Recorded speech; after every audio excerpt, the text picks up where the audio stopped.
All right, ladies and gentlemen, we are back with the great Willie McCullen. Yo. Back in the sack. We had to get him back here to the crib because there's just too much to talk about. He's an ultimate resource of cultural knowledge, spiritual knowledge, music knowledge, U.S. defense knowledge. That's right. So we're here, and this is Houston Ensemble number 77. We've had a lot of great episodes so far. We're happy to be back. It's also a very special day. It is Armin's birthday. Yeah. We did not plan on that, like we have synchronicities.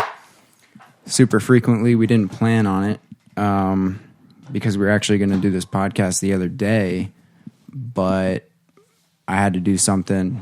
Everybody had to do something at one point, and it happened today, and then we're like, oh yeah, it's Armin's birthday too. So what better way to do that? Right. How old are you again today? 30, baby. Oh. Mm-hmm. Welcome to the dark side. Yeah. 30. Before we start recording, what were we talking about? We're talking about drogas. Well, we'll kind of try and give an outline of what we're going to talk about, although it's not going to be in that outline at all. We want to talk about, this is the preface to the podcast, we want to talk about things that have been going on in the culture, aka with Kanye, aka the cultural dilemmas that we're seeing. We want to talk about, Kyrie. We want to talk about some of the maybe legal things that have gone on, some of the big world global things that have gone on, and just the essence of life in general, because that's really what this podcast is about. And we've gotten a lot of really good support regarding that. It seems like everybody who's able to find it always says in the comments, wow, this is like, and I'm not even trying to toot our own horn, I know it sounds annoying right now, but they're like, dang, there's some good stuff in here. And also we've had so many great people. And everybody who's watched Willie's podcast, number 72, number 72, 5 ago, loved it.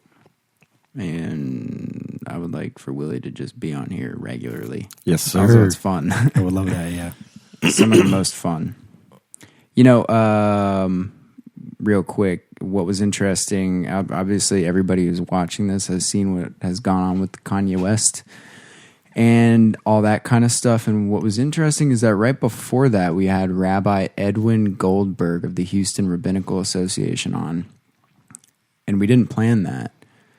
And it was interesting to get his point of view on the world. And he actually had some interesting points of view, even what he said about like digital currency, where he said, I'm not into that. Mm-hmm. And I was like, okay, that's pretty sweet.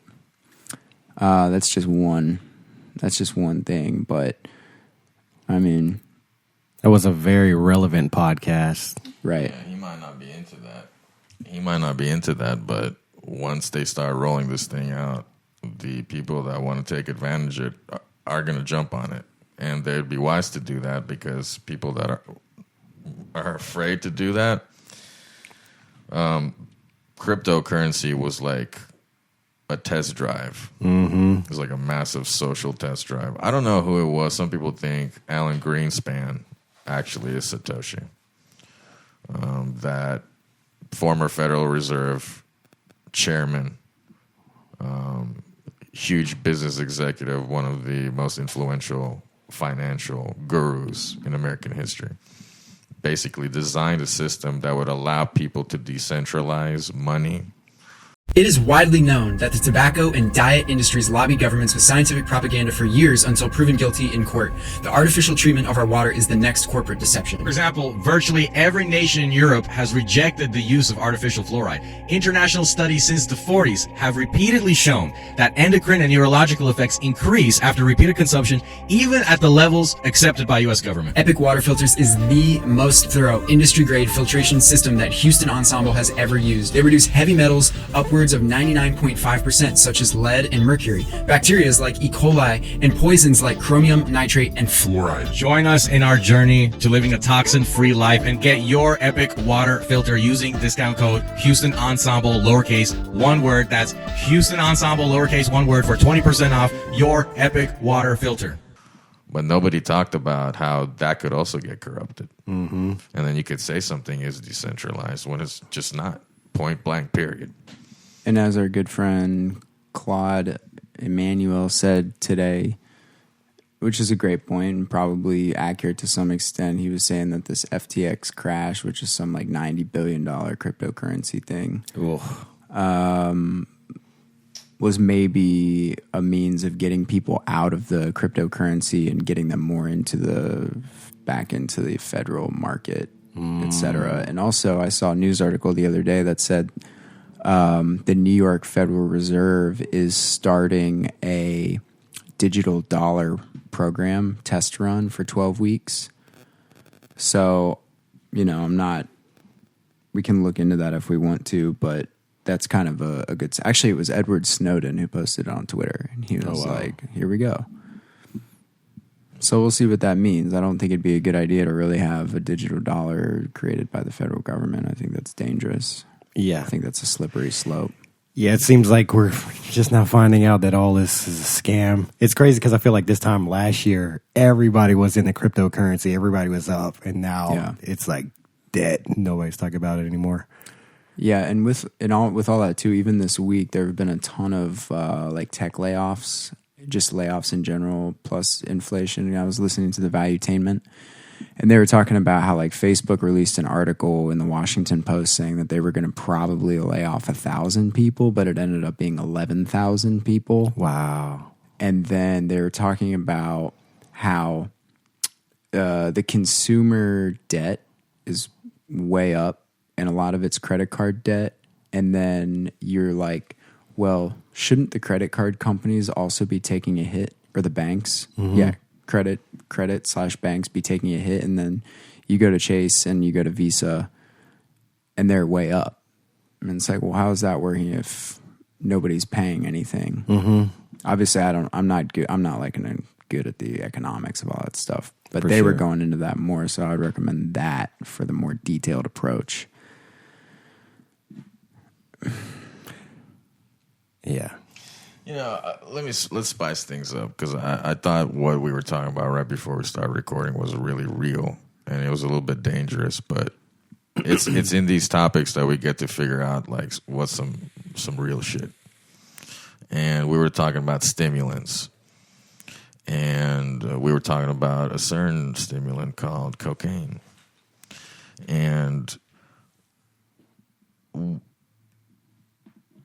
basically the summary is that it's fun, it can be good, but the ultimate end of this stuff, especially cocaine and I'd say alcohol, is destruction. Mm-hmm. Now, there's very highly successful people that I'm aware of that I know do a lot of that.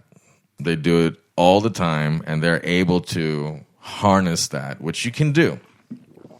But also, typically what's going on is their family structure is all messed up. They don't trust anybody. They have a weird social life. They're highly addicted people in general, emotional, hyperactive. They're kind of hard to be around. Mm-hmm. And, I mean, what more evidence do you need that, at the very least, people need to be able to control themselves? What we got going on the screen? Cigarette smoking has a positive and independent effect on testosterone levels. Huh. Now, and I brought that up just because before we started, we were talking about the potential, what we heard about nicotine and caffeine being able to up testosterone. Yeah. Put the camera on the cat. I'm going to do that in the cuts. Oh, man. And, he's going to chill. You trying to get some of this hot fire? He's gonna chill. This is my friend Cicero. He's a great guy. Yeah, so, yeah, again, cocaine, great. You know, I had a lot of fun doing that in a past life. And however, when you're doing it for 10 hours, 11 hours, you start to see demons. You start acting like a demon and manifesting every dark side of your psychology. Whereas in this situation, you know, if I know that smoking natural tobacco can actually have some positive side effects, I would rather be able to replace that, like replace a vice. You know what I'm saying? I feel that.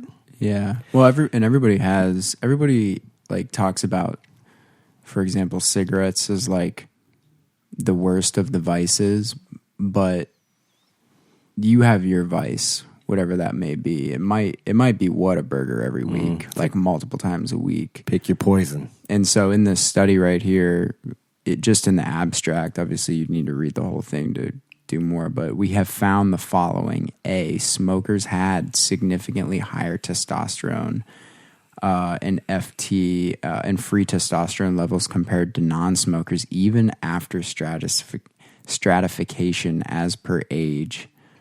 Puts Cicero in the shot.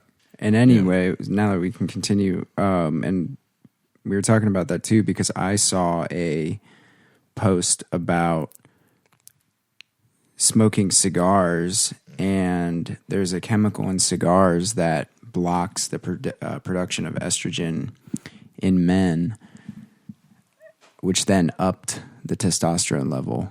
And so maybe that plays into a part of it too. But I also wonder, it looks like these are all Chinese names doing this study, so I'm assuming maybe this was in China. I was saying this also, and this is an interesting thought right now. Like, they're putting a lot of young men on antidepressants. Thousands and thousands and thousands of young men. Antidepressants or Adderall, but it's not really that they need Adderall or antidepressants. It's that they're sedentary.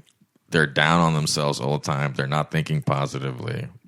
And they're getting wrapped up in a lot of just a little bit too much self-pity, a little bit too much depression. It's like, I lost my mother. Look, it's like every single person on this planet has to deal with the loss of a loved one. Mm-hmm.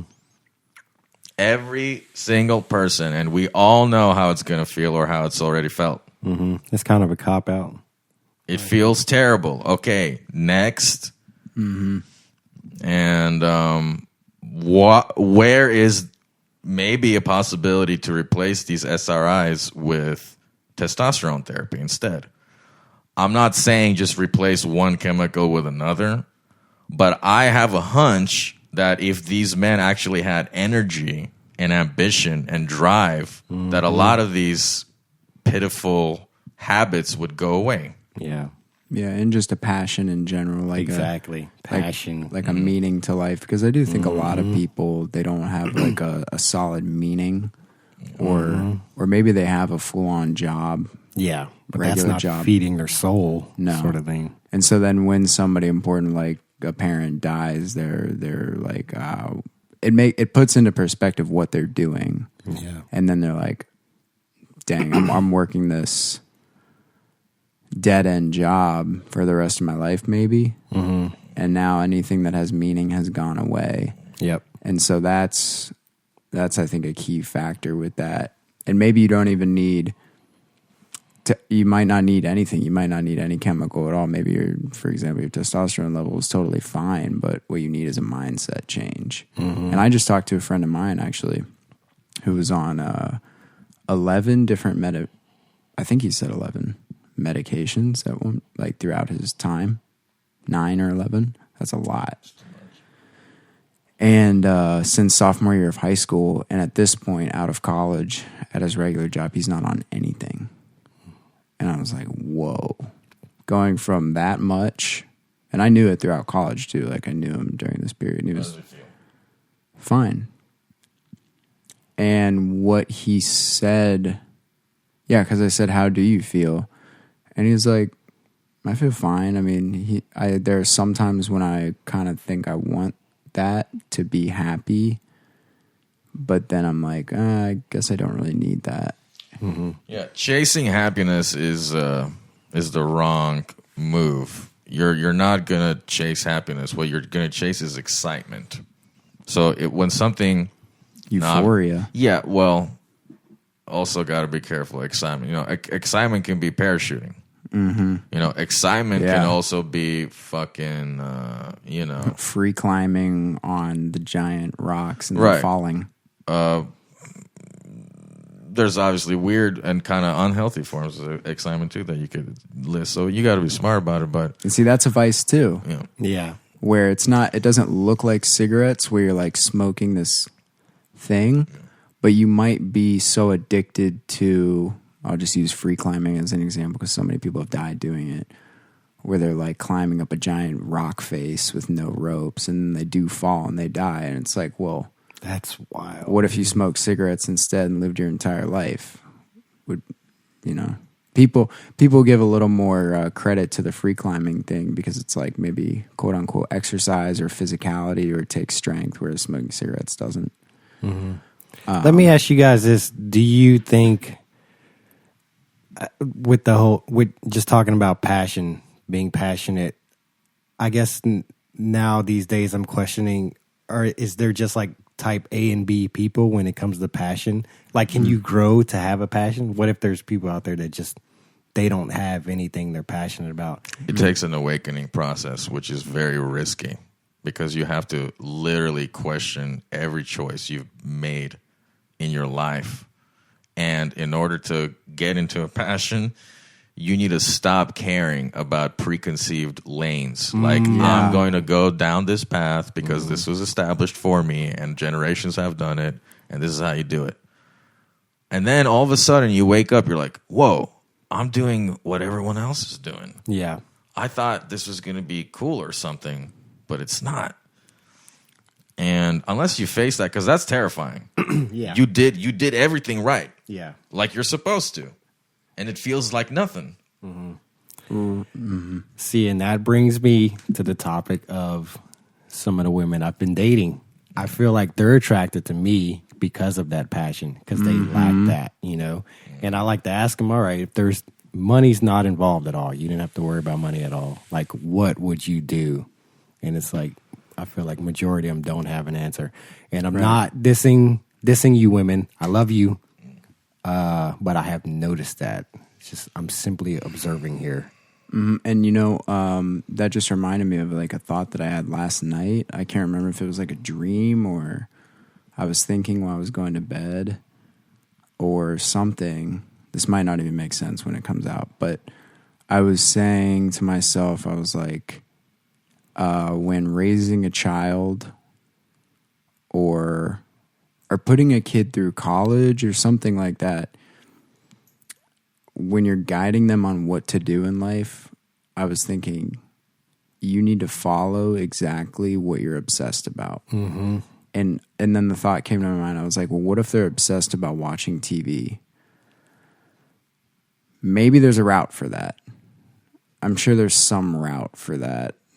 That might be a hard one. Right. To sit and watch. Be like a movie reviewer or something. But most people at some point too, if they're just sitting and watching TV doing nothing, they will come to a threshold where they're like, okay, this is starting to hurt. Yeah. But I think what's most important for people is everybody has something that they're like really into, whether it's baking.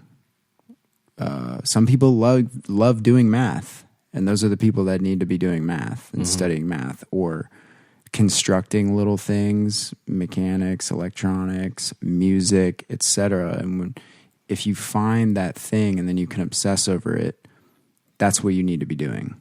And you don't need to be in a prescribed lane. Mm-hmm. Everyone's too scared, though. Yeah. Right. And, for me in high school, I was like following in my dad's footsteps, where I'm supposed to go to the all-male Catholic high school, which is the best high school in Cincinnati. And it's cool. You want a good education. And I'm like, yeah, I'm down to go there, play football. But I was also doing music really hardcore. And I was like, this isn't cutting it music-wise, because also this band director is a fucking asshole. If he ever watches that, you don't watch it. Well, But you don't- didn't say his name. But don't, when you scream at me, I'm in 9th grade, and you scream at me about missing a rehearsal because I had like a more advanced orchestra thing, Wow. and I can see the veins bulging out of your neck, Wow. and you blow up on people like this a lot. Fuck you. Yeah. Okay, you're not supposed to be doing this. And then so I was like, all right, I want to go to the arts high school where my good friend Romel, the trumpet player, went. And my mom was like really scared, and my dad, because they're both thinking, the academics suck, and I can't say that the academics are great there. Compared to HSBVA, that actually is like really hard. Yeah. This is not that. But I'm like, let me do it. Let me just do it. And then it served me well. And then another example is I want to go vegan. Let me at least go down that path where, because somebody will, out of fear of not doing well, parent will be like, that's not going to be good for you. No, let me do it. Exactly. I'm fine. I'm not, and let me just go down that path. And then even like, that's what I feel like I have to say a lot. I know what I think about. I know what I'm focused on. And I would say in history, it hasn't served me badly. Exactly. See, it's crazy because my mom raised me. She would always say, you could do whatever you want. It was never like, oh, you should be a doctor or a lawyer. I feel like, of course, she would passively push towards that, something a little bit more like, stable. But yeah, my mother was always just like, do what you love. And drums has always been a thing, so I feel like she subconsciously pushed that on me and my brother. But the Navy was your idea, right? Yes. Yeah, Because- sort of. Because you wanted to get out of there. I wanted to get out, yeah. And my stepdad was in the military as well. Yeah, I was a big mama's boy. I needed to cut the umbilical cord, A lot of so mama's boys here. yeah, straight up. So my mom is the type that will stand in front of a train. Yep. So me and my brother won't feel anything, And knowing that about her, it's just like I gotta be my own man. I gotta get out. So it was like one of the best moves, honestly. Yeah, the irony is that strong women inspire us to be strong because it's like biologically we're like, well, I got to make my mother proud, and I also know that if I'm not doing my thing, that y'all wouldn't even be talking to me anyway. Exactly. So y'all want to give me a hard time because I'm doing my thing, but y'all love it too. Yep, exactly. I say that all the time because my theory with parents is they don't truly like respect you unless you like show them you don't need them, sort of thing. Right. That's anybody, I think.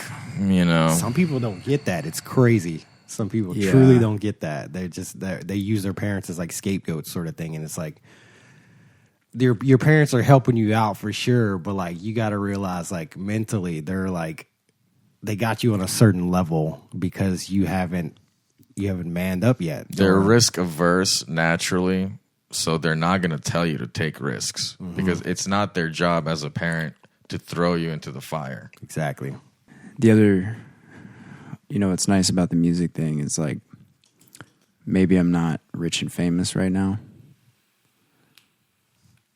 but independent and saving. I mean, Exactly. let's be honest. I'm going to get to a point after that, but go to what you're Yeah, saying. I mean, rich and famous. First of all, not to toot our own horns, but we have an incredible network of people here that we know that cherish us, and they're high value people too. They're not slow-mos, These are quality people. Some of them are quite wealthy, as a matter of fact, and they're doing very well. As far as wealth, I think monetarily we're doing great, actually. But moreover, for not having to work like a slave. Exactly.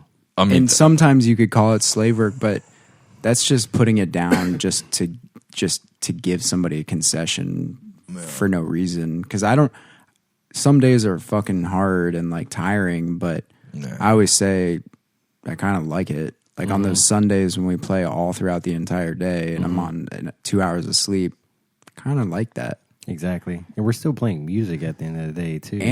And we specifically, us three, are luckier because we get to play our own music. Exactly.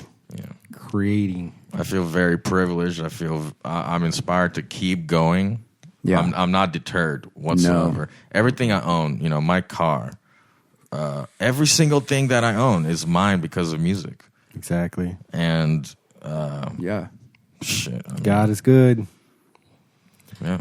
I mean, I think I like to think back on it when I got out of school. Obviously, my mom, I didn't have a job during school, and so she was paying that rent while I was in school, which I'm very grateful for. But once it was clear that I was going to live in Houston, had to find a house.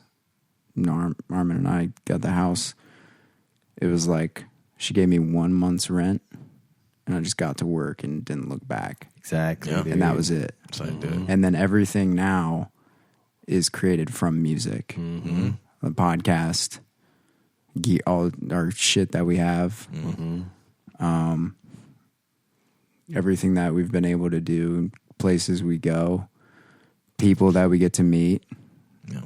And so I don't like when people, and parents will do this too, because they'll be like, is this really, like we were talking about, is this really sustainable? And it's like, well, we see that maybe you don't want to be in this spot your entire life, like quote unquote gigging. But as long as you're content within yourself, exactly, and not lying to yourself about that contentment, I think that's what matters the most. I feel that. And, I like to use the example because, my mom would be like, well, you need to make, mucho 6 figures before we can start to get serious here. And it's like, all right, I'm going to do it eventually here. But I say, like, look at Cleon Edwards, not calling him out in a negative way. But this is like amazing drummer, amazing. Plays with everybody, but famously, I know him for playing with Erykah Badu and touring all around. But people don't think that looks like fame, and that is fame to an extent. Yeah. It's also niche because it's Erykah Badu, but that's pretty high up. But he still goes back to his home, in Dallas and does regular stuff. And I don't think it's living in a mansion. No. Because I've seen videos in his house and stuff. Yeah.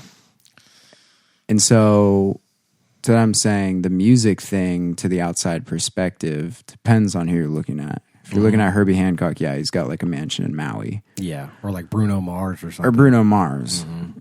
But it's levels of being famous. I don't know if I would want that kind of fame, though. To not be able to participate in regular life. Exactly. It's like the older I get, the more I'm just like, do I necessarily want to have a lot of money and be famous? Like, I feel like, yeah, selfishly, we all want that, but it's like spiritually, I don't know if that's going to be good for me, though. You know what I'm saying? Like, I think go ahead. I'm not knocking anybody that's striving for that or has that, I just feel like for me personally, like, I don't know, it's kind of what I said yesterday at the gig. It's like, we shouldn't pray for an easy life. We should pray for like struggle, because that would make us more Christ-like, And you don't learn anything without having something hard, or you don't learn anything from no mistake. Exactly. There's a weird toxicity to fame too, because check this out. Like, if I sit here and I say, there was a point in time, for example, where I was making videos to try to go viral, and then I did go viral. And then I thought that was going to be some sort of like fuzzy special feeling. And you know what happened?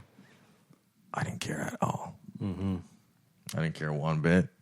I didn't care that people that I didn't speak to for 20 years were messaging me out of the blue, telling me, like this and that. You know why? Because all of a sudden I realized that what fame really does is bring a bunch of losers at you. All the sharks. And all these sharks.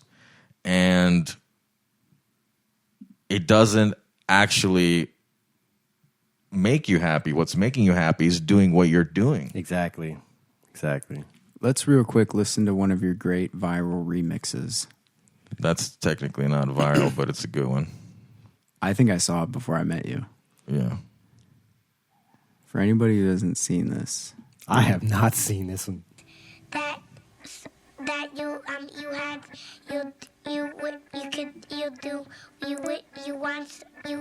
could do so you want him to do you so much you could do anything.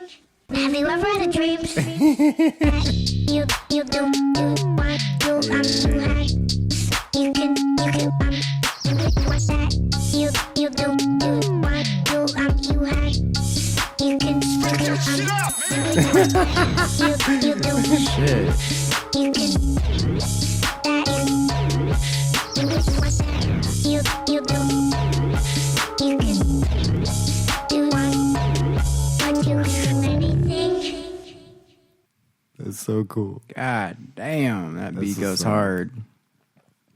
Bro, your production on your videos are straight fire, bro. I'm trying to level up like that.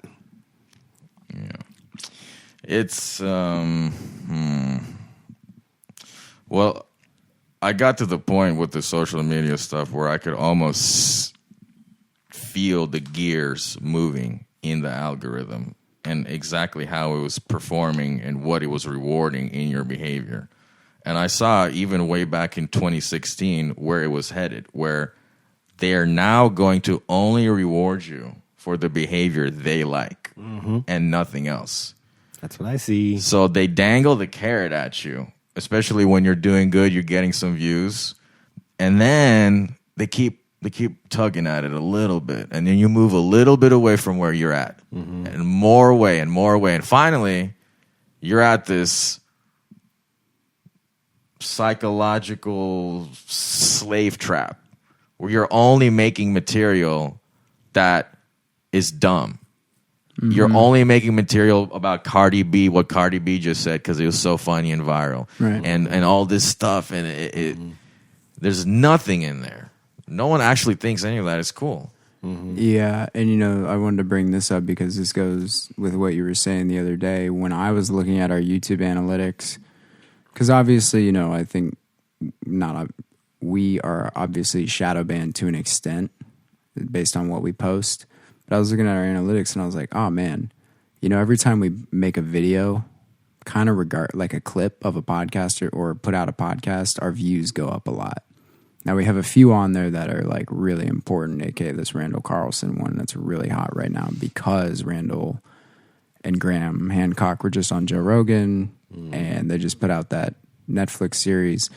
But as you can see in the graph here, we're putting out constant videos and it's constantly going up from like we'll go last 90 days. See, we're just going up and now we have regular videos. And Armin was like, well, since he knows it better, there are a couple ways to do it. But there is kind of a slave reward system for we'll reward you, but you got to keep putting out a video every single day or every other day or whatever it is. And for us, thankfully on this channel, we're not doing dumb content. Like there's a lot of meaning in all of it and a lot of really important stuff that people bring up. And also I just want more people to freaking see the channel. Yeah. And like I actually posted a couple of the Randall videos on Reddit. And finally, I've gotten so many good Reddit responses. That's what's up. Finally, because those people are cutthroat and they will kill you immediately if they don't like. They immediately would be like, conspiracy. Terrible. Block him. Delete him. Like they're some of the most crazy people ever. But if you put Randall Carlson in ancient technology subreddit and they just view the podcast for what it is, they're like, wow, this is awesome. I thought this was Randall's podcast. Wow. I said, no, it's Houston Ensemble. And they're like, thanks, man. Like all that stuff. So obviously you can see that spike and we need that spike. And I think people forget like maybe sometimes why we're doing this. Like we're not making money. We've made probably like $100 to $200 max each from water bottle sales in 2 years. So this is all pro bono and a lot of fucking time. Yeah, well, we're not talking about the fact that we're making some savage behind the scene moves. So let me preface with this. As a man, what you want in this life truly, and I believe that this is what it is if you can admit it to yourself. We want to be truly free. We just want to be truly free, and we need to define what that means.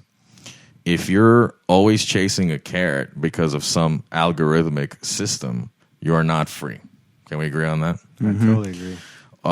If you are, let's get a little more technical. If you are jumping gig to gig, carrying heavy shit all day, you're not really free. Now you're doing something you love. Music that sucks. Yeah. Like Black Eyed Peas. Right. In there. Yeah. So what we need to do is design a life where we're feeling that we're totally in line with our mission as men.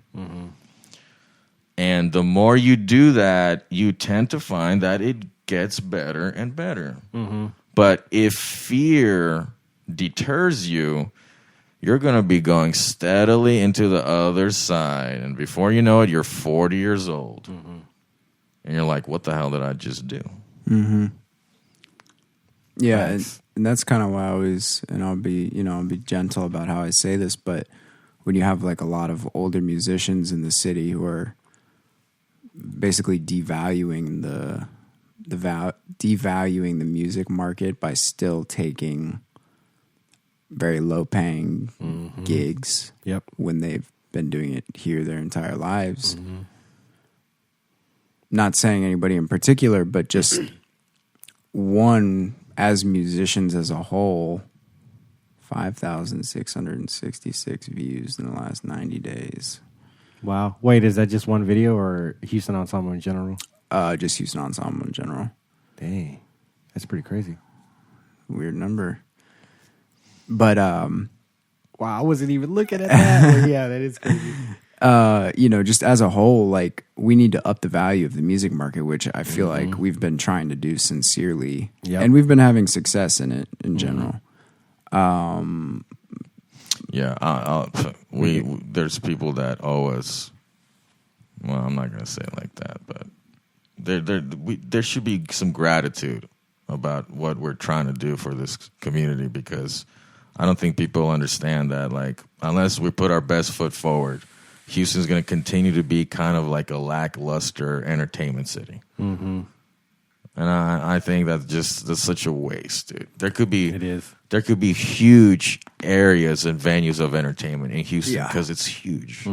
A lackluster, biggest cultural hub in the United States, and it's like, how are we lackluster with that statistic?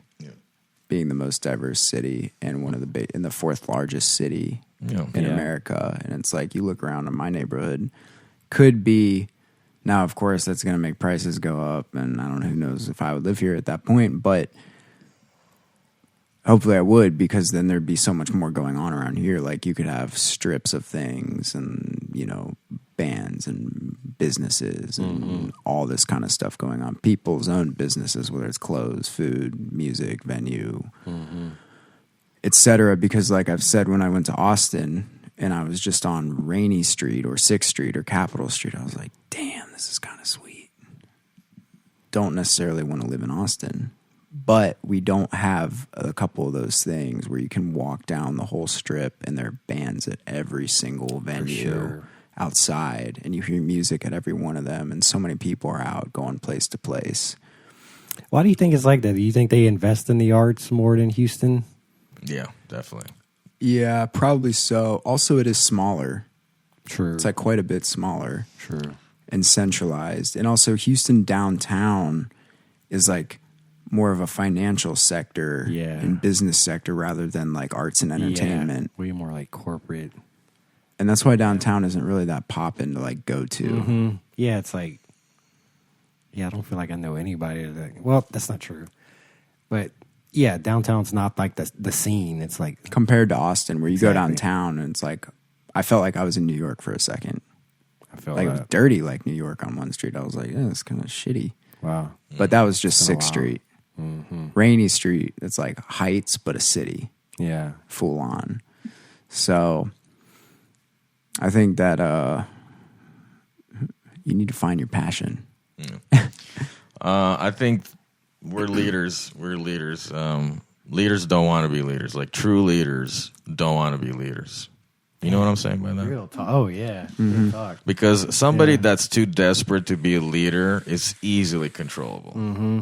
You put a little prize in front of them, they buckle. That sounds like a dictator. Yeah, that sounds like a leader, dictator. yeah. Easily addicted to the allure of power. Mm-hmm. But the guy that's going to really lead to something good.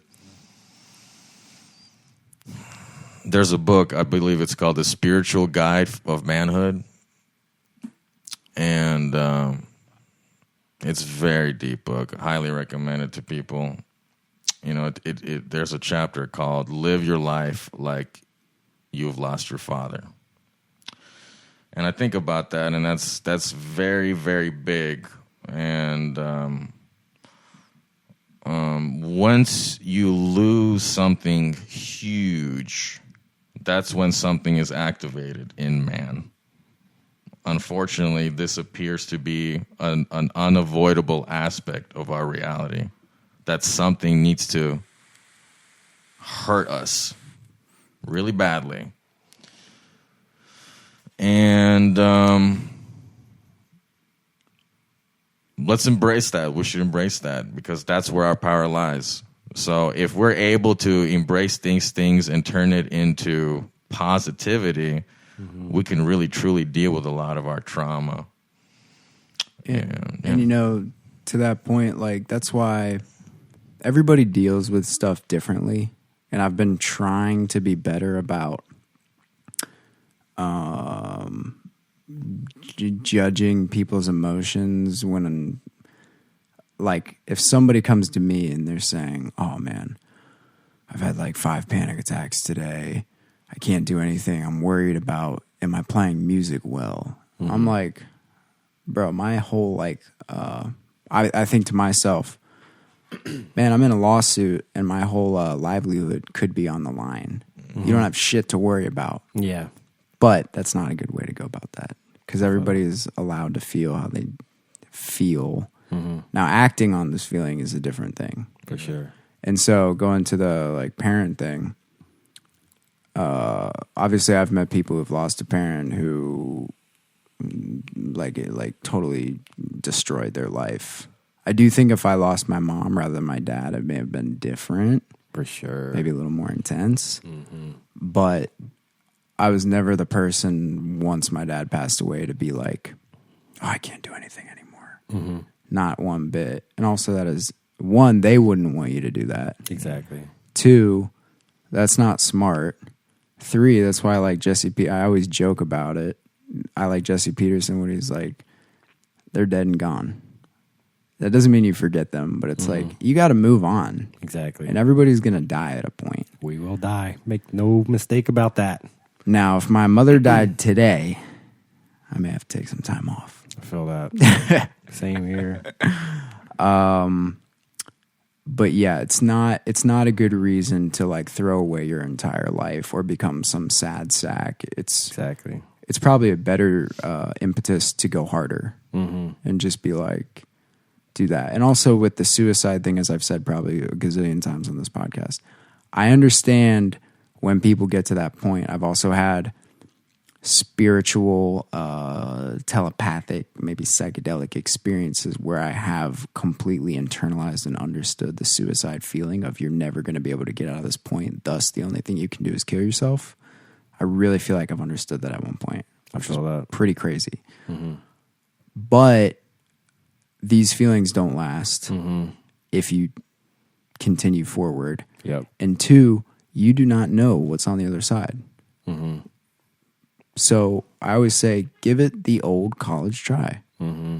And it's going to be tough. Yeah. There's no doubt about that. It's funny because I feel like I play better when I'm emotional or when I feel like, because in those moments I feel like I truly have nothing to lose. And if anything, I feel like when things are going good, that's when I'm like more uptight about my playing because I don't want to fuck anything up. That's a better way of. I don't think you said that last part the other day, and that makes a lot of sense. Yeah, but I find when I'm at my lowest, that's when I don't care, and I feel like that's when I just do my thing. You know, it's it's very interesting in my brain as far as that. So, and that's kind of scary too because I feel like sometimes I seek out Being, feeling that despair just so I could be free. Yeah, That's what I was talking about. That pain, that suffering can be turned into like the polar opposite, the yin and yang. And it's like this dualistic system that is embedded into the nature of our reality. and see, for me, I don't feel like I operate well negative, playing, creating anything. I feel that. I feel like that is thick in the musician scene, particularly here. I know Think about it like this, though. It's not that you're boo-hoo, like, this is so sad, and I'm going to play better. It's that I'm not going to allow myself to let this darkness make my music bad. Yes. Right. This is my music. Yeah. There's a lot of guys. I even had to in think town. about that last night for a second when we came back in. Mm-hmm. So, or like the one time we got yelled at a place here. I don't want to go into the specifics, but when the head person yelled at us for going into the bar, remember? Houston Ensemble gig. Yeah, probably. That can definitely be a problem, though. No, okay.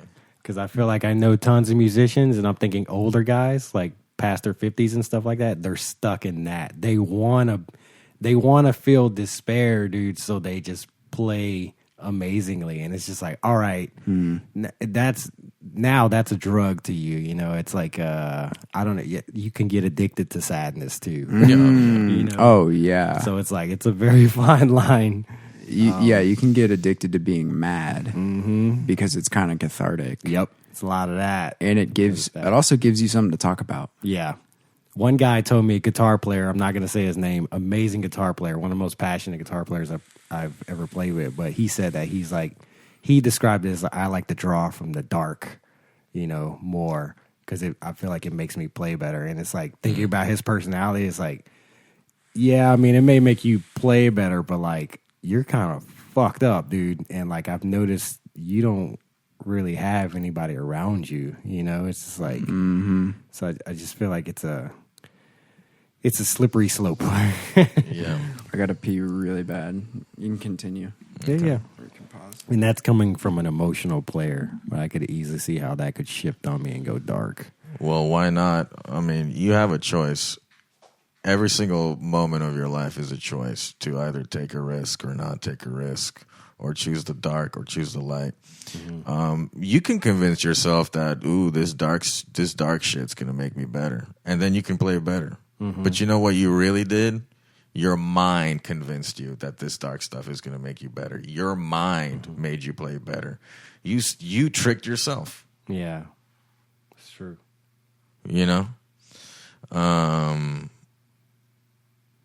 I thought the reason it's so important to talk about these things, vis-a-vis manhood and all that, is that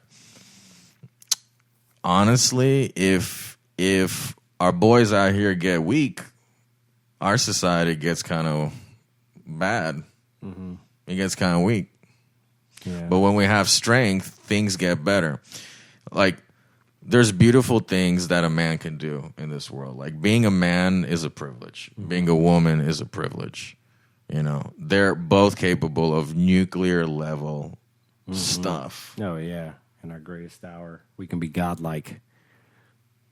I mean, what are we doing? We can do so much. Well, we should just bring up some of the stuff I want to talk about. Yeah, definitely. Let's do that. Which nobody might laugh about. Yeah, well, that's fine. So we had a list of things that we wanted to talk about. Hopefully it'll get some laughs. Why don't for the sake of it, we just create a clear section here. Let's talk about the Kanye thing. Let's do it. Okay, yeah, pull up play that one right there, the Charlemagne stuff. The Charlemagne.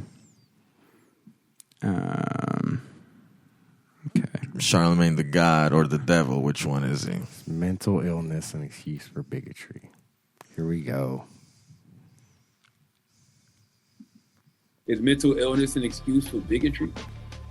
You know, no, I don't think so. And I know a lot of people who suffer from mental health issues who don't maneuver like that.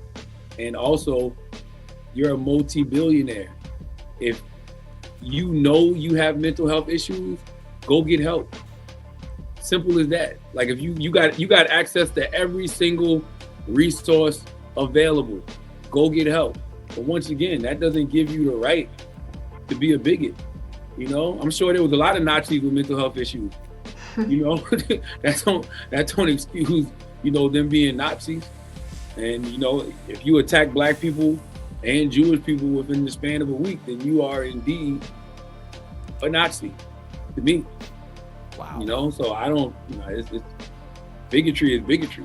And you know, we all got to deal with the consequences of our actions. We all got to deal with, you know, the consequences of our words. So he doesn't even believe what he's saying. It's just like two things can be true, I guess.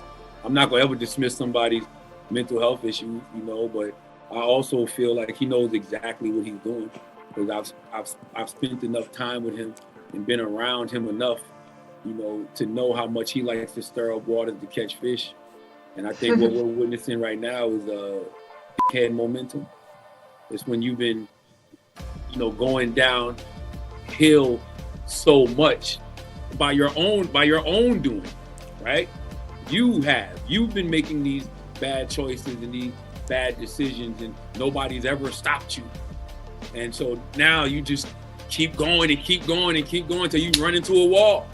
Now you done knocked yourself unconscious, you know, maybe broke your neck, maybe hurt yourself in a way that you can never come back from, but it's your fault.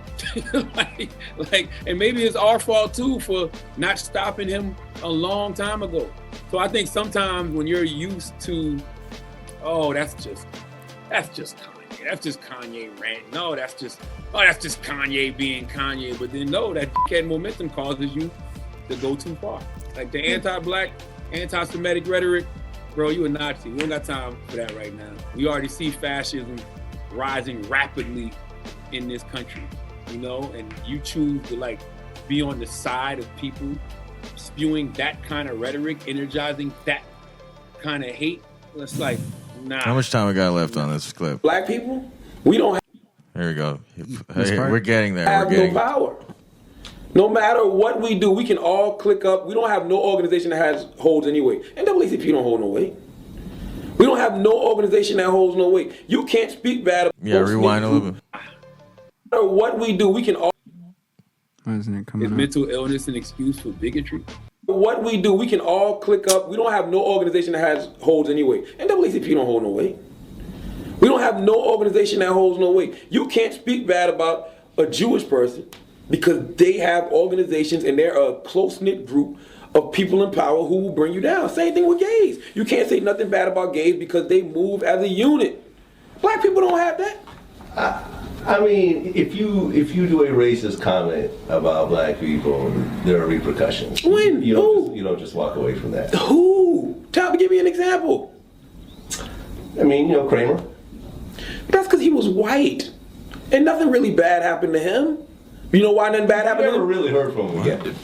I think because he got so rich that he was just cool. Like Jews don't go out and try to recruit people into the religion like, certain Christians and Muslims and stuff. I'll be honest with you, I don't even feel comfortable talking about this. I'm sweating right now. There's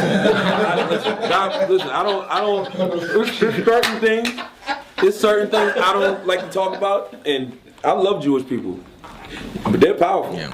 I don't want them to misconstrue anything I'm saying or take anything I'm saying the wrong way.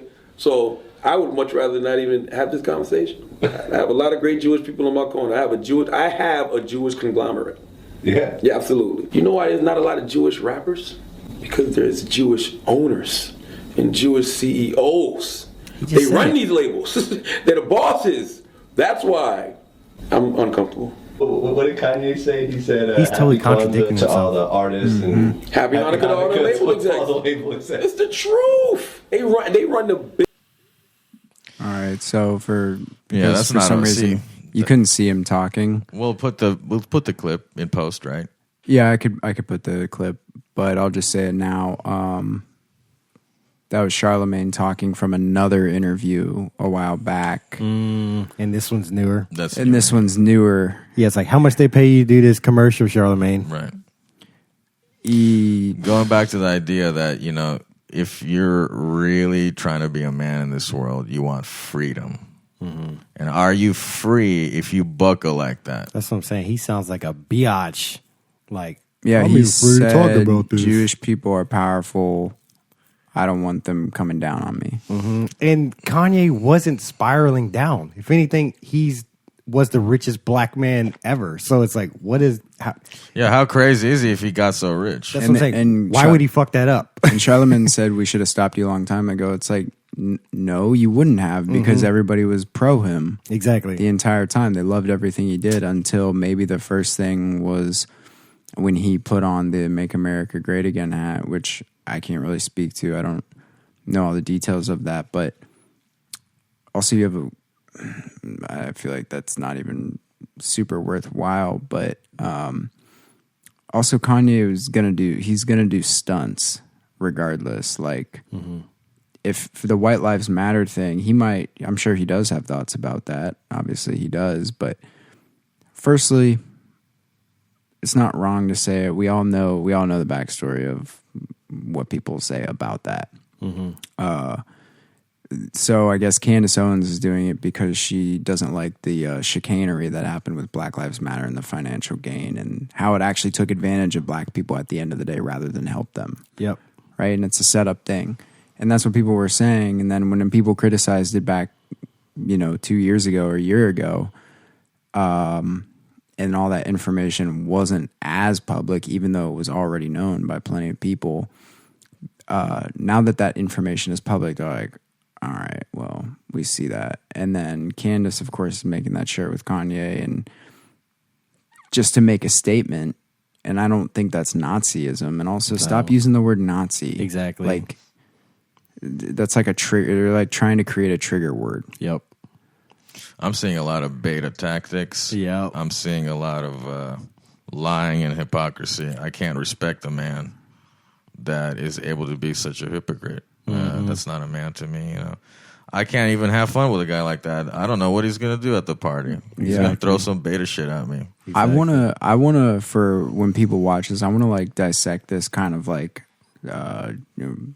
really critically, because it needs to be.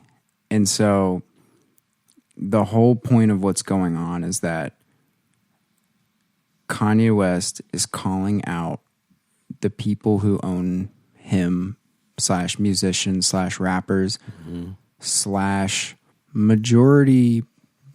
It's like actually more like black people, like black famous people, right? Whether it's like musicians, players, TV personalities. And so he said in that tweet, he's going DEFCON 3, which obviously he meant DEFCON, or maybe he did mean death. And I think this will be an important thing to bring up so that we're being 100% wholesale about this. People say he didn't mean it. He did mean it. DEFCON 3 is the Yom Kippur War, which has to do with Jewish people. So maybe he did mean that. And it's probably not the greatest idea, technically, to put it like that. Yeah, a little bit too aggressive for sure. But it's not wrong to necessarily call out what you're experiencing and what you're seeing. Exactly. And then to be called crazy, which they typically do to people in order to just take away any sort of ethos from them. Yep. There's not a single real estate operation you could do in Glendale without dealing with an Armenian mogul. Wow. Can't do it. And they monopolize the whole area. They own it. Everything. Even like the In-N-Out is owned by an Armenian family, like that franchise. All of that, all those little places out there in Glendale, every single thing is owned by Armenians. Rush Hour 1, 2, 3. directed, pretty sure produced, directed by an Armenian producer. So I can acknowledge that. Mm-hmm. I don't have any problem acknowledging that. And if somebody in that community, not Armenian, had to deal with what was clearly collusion, manipulation, well, then let's talk about it. Yeah. Because that's what real men would do. But go ahead. I don't see why it's so bad that he wore White Lives T-shirt matters shirts. Like, I mean, and I know I'm going to get shit for this because I am black, but I truly do feel like it's kind of one of the worst times to be alive for a white male. It's like, y'all can't say shit. And I just feel like I feel like I get what he's trying to say. Like, I feel like he's just trying to like eliminate racism, you know, because it seems like the powers that be or the media is like so focused on that because that's division, that's fear, you know? Yeah. So I feel like I get what he was trying to do with that. It's just like, I feel like with a lot of black people, I just unplugged my mic. I'm pretty sure. No, you're good. Oh. I can't hear him anymore. Yeah. Oh, maybe it was the headphone jack on the floor. Okay, that makes sense. Well, anyway, I feel like wiggle it on the floor. With a lot of I'm gonna finish my thought while we do this. I feel like with a lot of angry, jaded black people, if you say anything is short of the white man is the devil, black people's been oppressed forever, then you're a Nazi. You know, I feel like it's a lot of that poison ideology. Look, and I'm not going full Kanye and saying slavery was a choice, you know, even though I feel like I get what he was saying with that. I just feel like he needs to choose his words more wisely. But I just feel like I get what he's trying to say. You know, it's like, listen to the undertones, not necessarily like verbatim what he's saying. You know, it's like, fuck, we might have to like watch that because the last time we watched that at the house, I was like, when you actually listen to that whole discussion, there's a lot more nuance to what he's saying. Exactly. And I don't think that he's saying that black people, Africans brought over in that time period had a choice to just walk out. Mm-hmm. I don't think that's what he meant. I feel like he was speaking almost metaphorically, like mind. That's what I think. Like slavery of the mind. Yeah. And being enslaved to certain ideas. Yeah. And I'm telling you, man, I know those black people that are angry and they're preaching like hate speech, you know? And it's just like, I mean, I hear where you're coming from. I get why you're angry, but it's just like, is that really the route to go? You know? Because if like, I mean, we know hate is real. And I truly feel like the only thing that cut through hate is love, you know? So it's just like, yo, just pick a different route, man. Like, and even in that interview, in the TMZ interview, Kanye, we'll go with that he was being genuine. Of course, I know you could say maybe he's acting, but he didn't have to do this. He was like, man, I love you. Mm-hmm. I'm trying to tell you that I love you, and you're not getting what I'm saying. Exactly. Anybody preaching going within and God, dude, can they be evil? Is that possible? When you're saying turn off your TVs, like stop focus on the media, go within, all the answers are already within you. Dude, that can't be bad, dude. I don't see how it could. Like, yeah, or even rely, like something where he's saying rely on yourself, rely on your own experience. That's not saying to believe what somebody else is saying. Exactly. And I don't think it's okay to automatically call Kanye a Nazi. No. Or anybody like that. Jordan Peterson, they're saying the same thing about him. Dude, he's a Nazi. Blah, blah, blah. And this man's preaching, go within God, you know. I feel like he's preaching just strengthen yourself, your mental, you know, just all of that, dude. And it's like, it seems like anybody coming forth like that are instantly a Nazi. That's all I'm saying.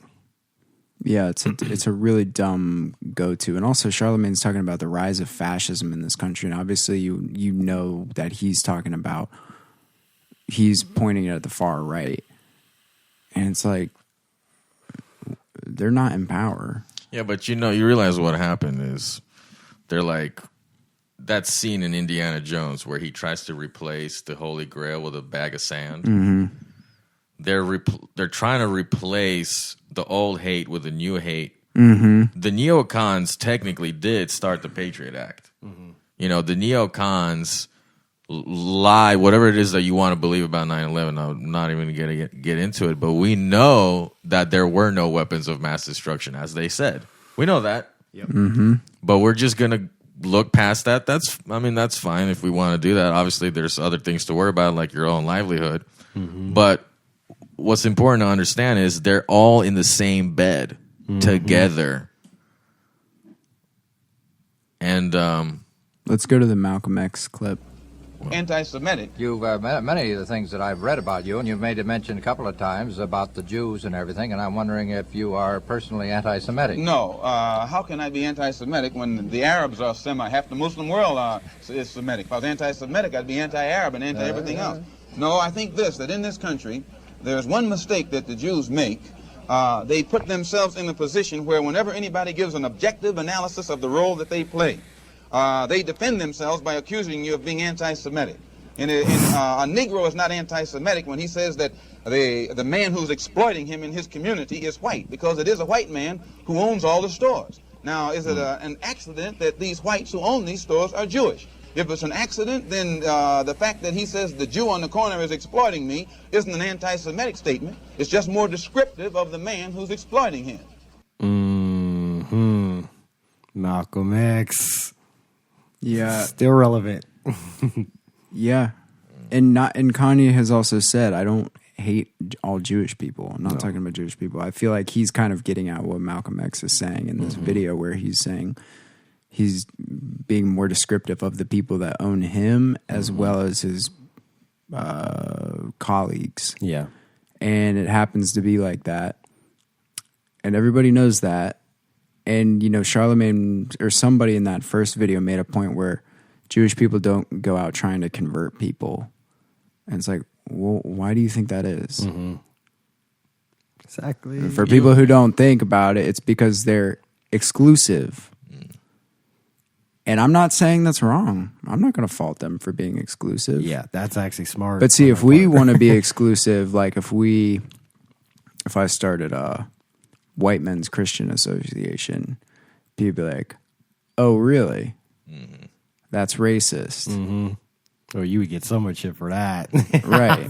Or even like any like men's, like just men, but not women. Yeah, right.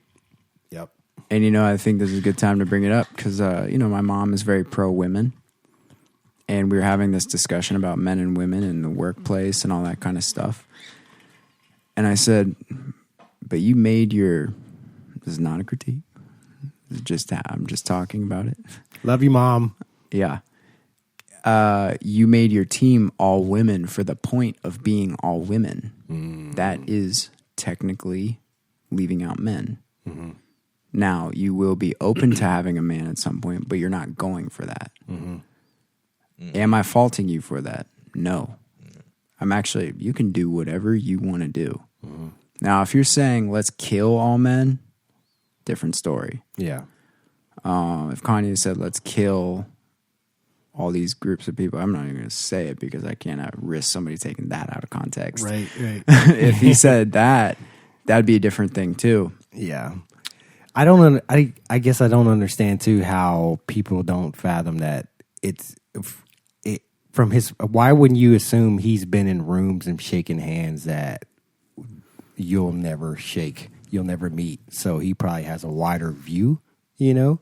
Oh my God, so much deeper than we could even imagine. That's what I'm saying. And like, everybody at the computer screen is like, oh, we know exactly what this is. Exactly. It's like, no, you don't. And he's not even the first of his kind. This isn't even like an original thought. It seemed like everybody is at least this old with Malcolm X, and obviously it's a lot older. Exactly. Like it seems like every star was talking about it, like Michael Jackson, Prince, Mel Gibson, when he got in trouble for the Passion of Christ thing. Like, yeah, it's like dude, he's not even.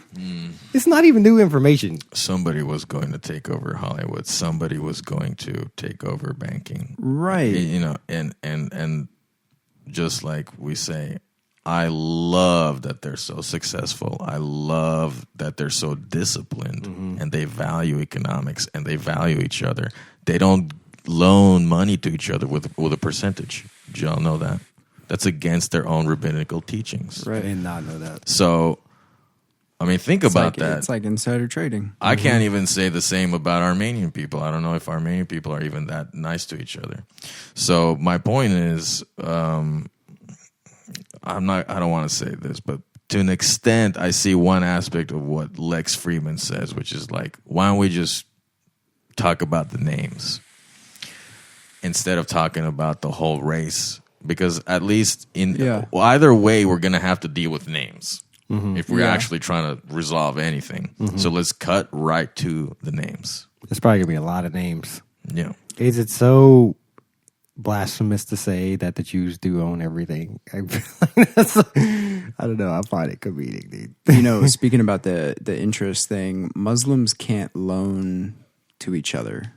They can't loan money to each other for religious reasons. Yeah, and that's because they want to be against the rabbinical teachings. But so they use I think if I could be, we may need to check exactly what I'm saying here, but they're using a middleman to loan to each other. And that would, way back when, would it be a Jewish person. And then they're charging interest on that loan. And also, obviously, they're, even from what Rabbi Goldberg, who we had on the podcast, was saying, that they're controlling wealth at a certain point. They're given the wealth to control in certain areas. That's so smart, dude. Yeah, I mean, and actually insert that clip too. Because I want the rabbi to be saying that. Yeah, I want the rabbi to be saying that so people understand that this is a teacher of this culture saying this. But exactly what you just said. It wasn't like even a technical real conversion. It was more like we need to get them off our backs kind of thing. So the Jews were often protected by the nobility. The problem is they also were the source of funding, loans, and the nobility would then dry up and owe the Jews so much money that it was easier to kick them out than to pay them back. How did that work? Is that implying that the Jewish people were involved in executive finances or political finances at the time? They were involved, not that they wanted to be. Jews were not allowed to do almost anything else. They couldn't join guilds. They couldn't be craftsmen. They couldn't do almost anything else. And they were forced. It was a terrible thing because they were forced into doing something that needed to be done, but no one falls in love with a moneylender, especially when it's 200% interest as it was and things like that. And then they're blamed for doing it. Think of Merchant of Venice by Shakespeare. They're blamed for doing it, even though they have to do it because the nobility needs it. But then the nobility can turn around and say, those Jews, we have to get rid of them because look what they're doing. They're loaning money at interest. Shocked. So they were scapegoated. Where did the money come from? Like where did the large amass of money? So Jews didn't have a lot of money, but they had a lot of things that meant they could do the banking. Number one, they trusted one another. They had large families in different areas. And number two, they had the literacy to do it. So, unfortunately, but it's not like you're making money except through money. It's like equities today. They didn't produce anything. They weren't allowed to produce anything.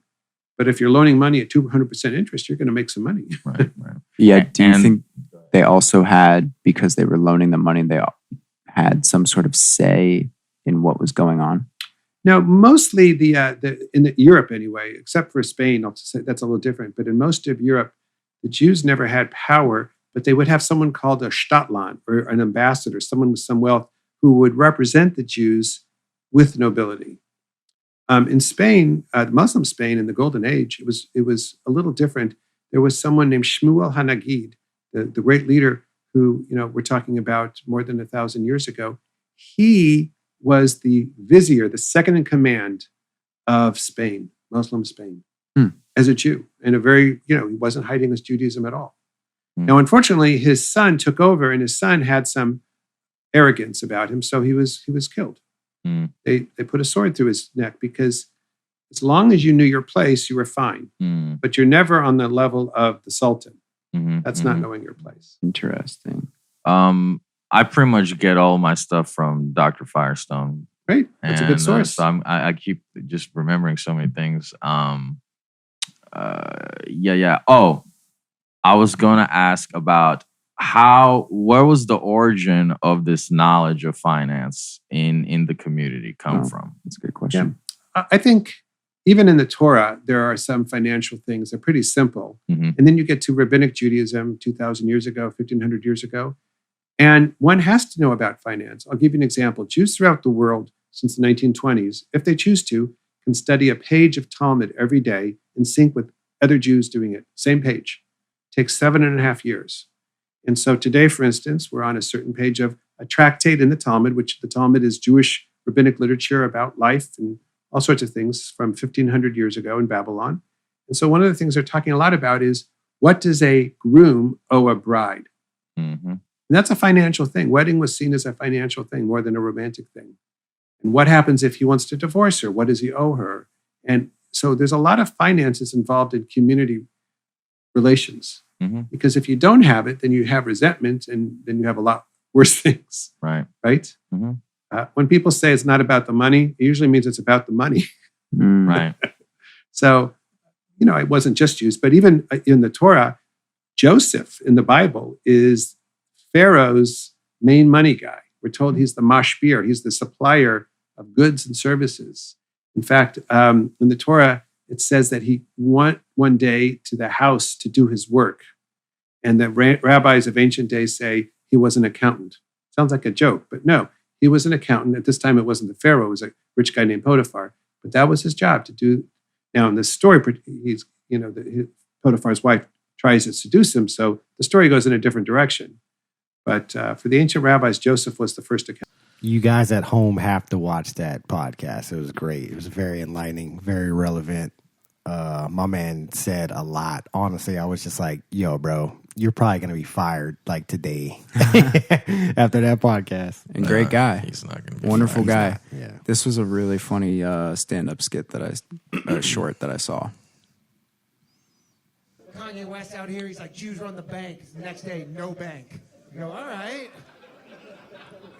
Right, very subtle, Jewish friends.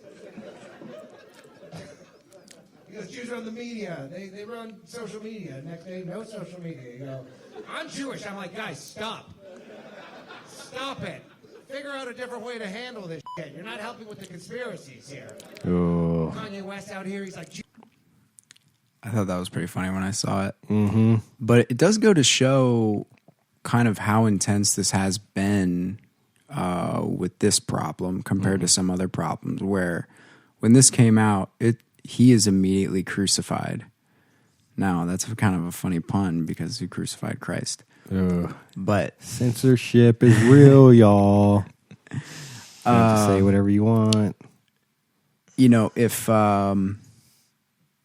this were about a different issue, it probably would have gone a different way. For like, if Kanye West was bashing, we'll just use this example, white Christian men who own something, people would be like, fuck them. Yeah. Take them to the grave. But if you're dissing like a certain group of people, a protected group or maybe a powerful group or something like that, you're not going to get that same sort of response. And so it's never an even playing field. And I feel like that's what I want to try and do, is level the playing field to an extent. I think sometimes people think they're being way smarter than they are, and it's a cringy moment because there's a lot of like manipulative, narcissistic tendencies a lot of people have. And once you're aware of that, you realize that the kind of like the whole world is on tippy toes right now because we're all like gaslit from like 1,000 different directions. And that's a liberating moment too, once you understand that. And I'll say just turning 30 today is the peak of my not giving a fuck that I've ever felt in my life. And I'm very thankful for that because I really think that all of this trauma serves no purpose other than limiting the human potential in every single one of us. Exactly. There's so much information pumped out there now. The line's been blurred or smeared so much, it's hard to tell what's up and down, what's right and left. And I'm just saying, for people at home, that has been done tactfully. Yeah. Yeah, but then as I'm seeing right here, you have people like Ari Shaffir, who's full Jewish, just as full as it gets. And he titles his own video, Big Nosed Comic. Wow. Ari Shaffir, personally victimized by Kanye West. And when I listened to Ari on Joe's podcast the other week, when he brought some stuff up, he was making some crazy jokes. And it's like, you know, breathe a little fresh air into it like Ari's doing. He gets it. Yeah, comedy is very important because comedy, like the royal jester, was the only person in many monarchical institutions that was allowed to criticize the king. Because in some way, it's like as the king, you also want to control who the dissidents are. Yeah. So you give one guy that opportunity, and so that becomes the release for the people. It's like we can find, if we want to talk about it, if we want to laugh about it, we'll listen to the Joker. Exactly. Comic relief. Yeah. And maybe we can round off this subject, but I just remembered one more thing that I wanted to talk about because I thought that this was pretty intense, where people were saying that Kanye loves Hitler and he was going to name an album Hitler and blah, blah, blah, blah, blah. So I went and read one of them. I'm just going to read some of this. Several people who were once close to the artist formerly known as Kanye West told CNN that he had long been fascinated by Adolf Hitler and once wanted to name an album after the Nazi leader.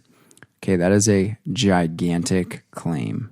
That's like as big a claim as it gets. And so we're going to need proof.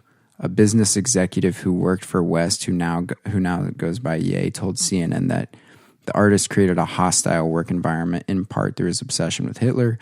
Quote, he would praise Hitler by saying how incredible it was that he was able to accumulate so much power and would talk about all the great things that he and the Nazi Party achieved for the German people, the individual told CNN. Again, that is a quote by somebody who they're not naming in this very volatile time.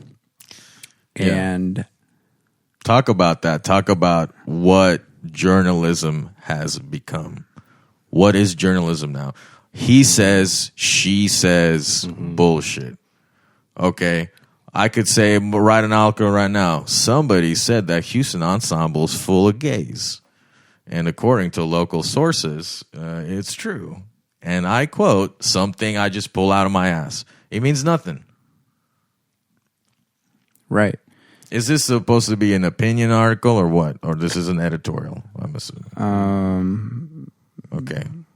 Go to my dear sweet Chloe Mallet. Go to. Wait. I need to say one more thing about this because I just think it's crazy where the executive and Kanye said that he denied these allegations made against him. So you have one person saying one thing, you have Kanye saying he didn't say it. The executive told CNN that West spoke openly about reading Mein Kampf, Hitler's 1925 autobiographical manifesto, and expressed his, quote, admiration for the Nazis and Hitler for the use of propaganda. So one, are you allowed to read Mein Kampf or not? You should be allowed to. That'd be you would want to read it if you want any sense of history or anything or getting into somebody's mind. Two,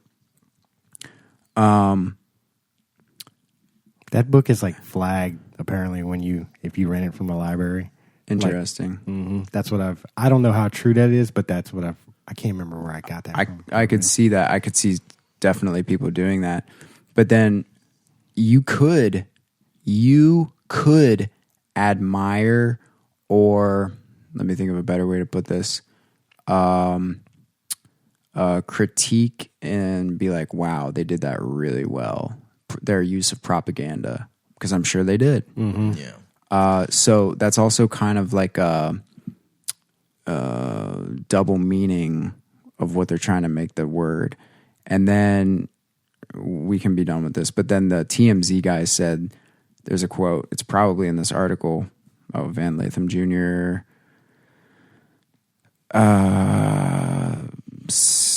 in another article, he said, I think he was going to name the album Hitler or something like that.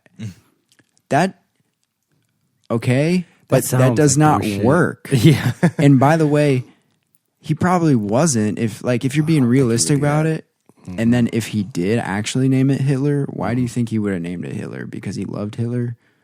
No, right? Because he's probably trying to do a stunt, but he's not doing that. Nor did he do it.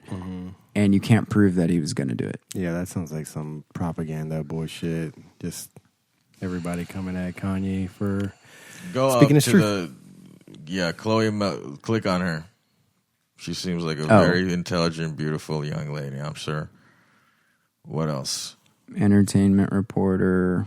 Very sweet. I love her eyes. Now let's go to what she writes. Oh, down here? Yeah. Well, what is she?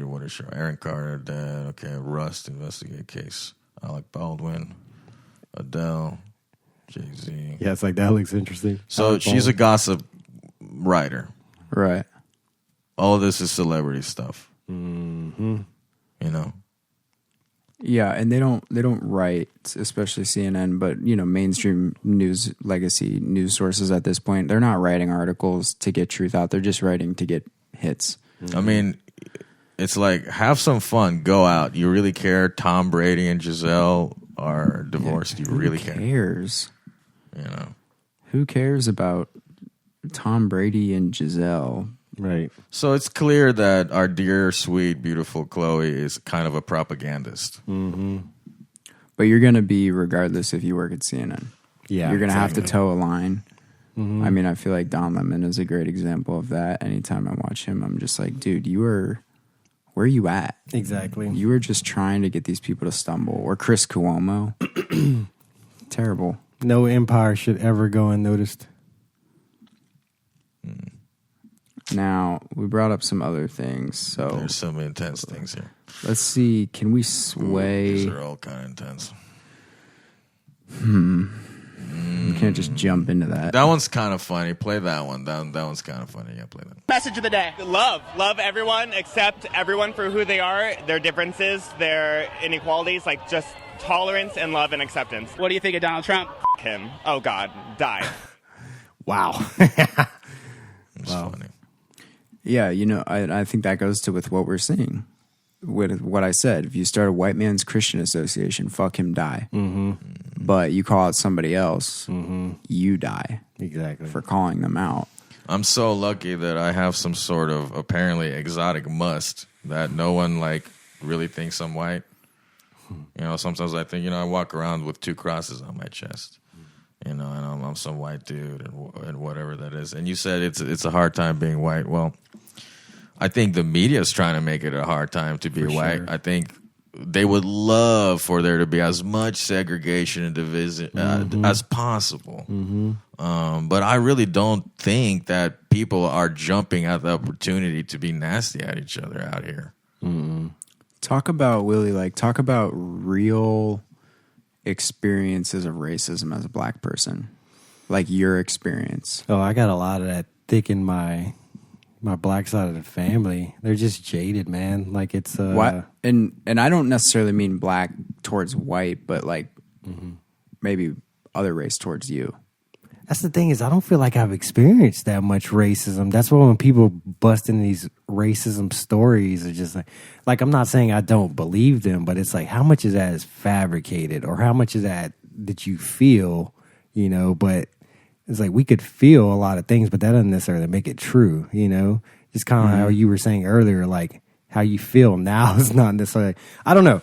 Like that's probably like a bad example, but I guess that's why I'm not saying that racism doesn't exist because clearly it does, historically it does. But I guess I just wonder with these people, and I'm not just talking black people, I'm talking about any race. It's just like how much of that was actually real and how much of that was just like your perception of it, It's like, I mean, I was in the Navy. We've talked about that. And I feel like I've traveled the whole planet and like, I can't say I've experienced racism, like some of these stories I've heard where people ain't even left the country. And once again, I'm not saying that isn't your truth, that's not real, but it's just like, I don't know, man. It's interesting, It's like, and there are absolutely people who are racist. I've seen, you see videos of white people calling black people the N-word.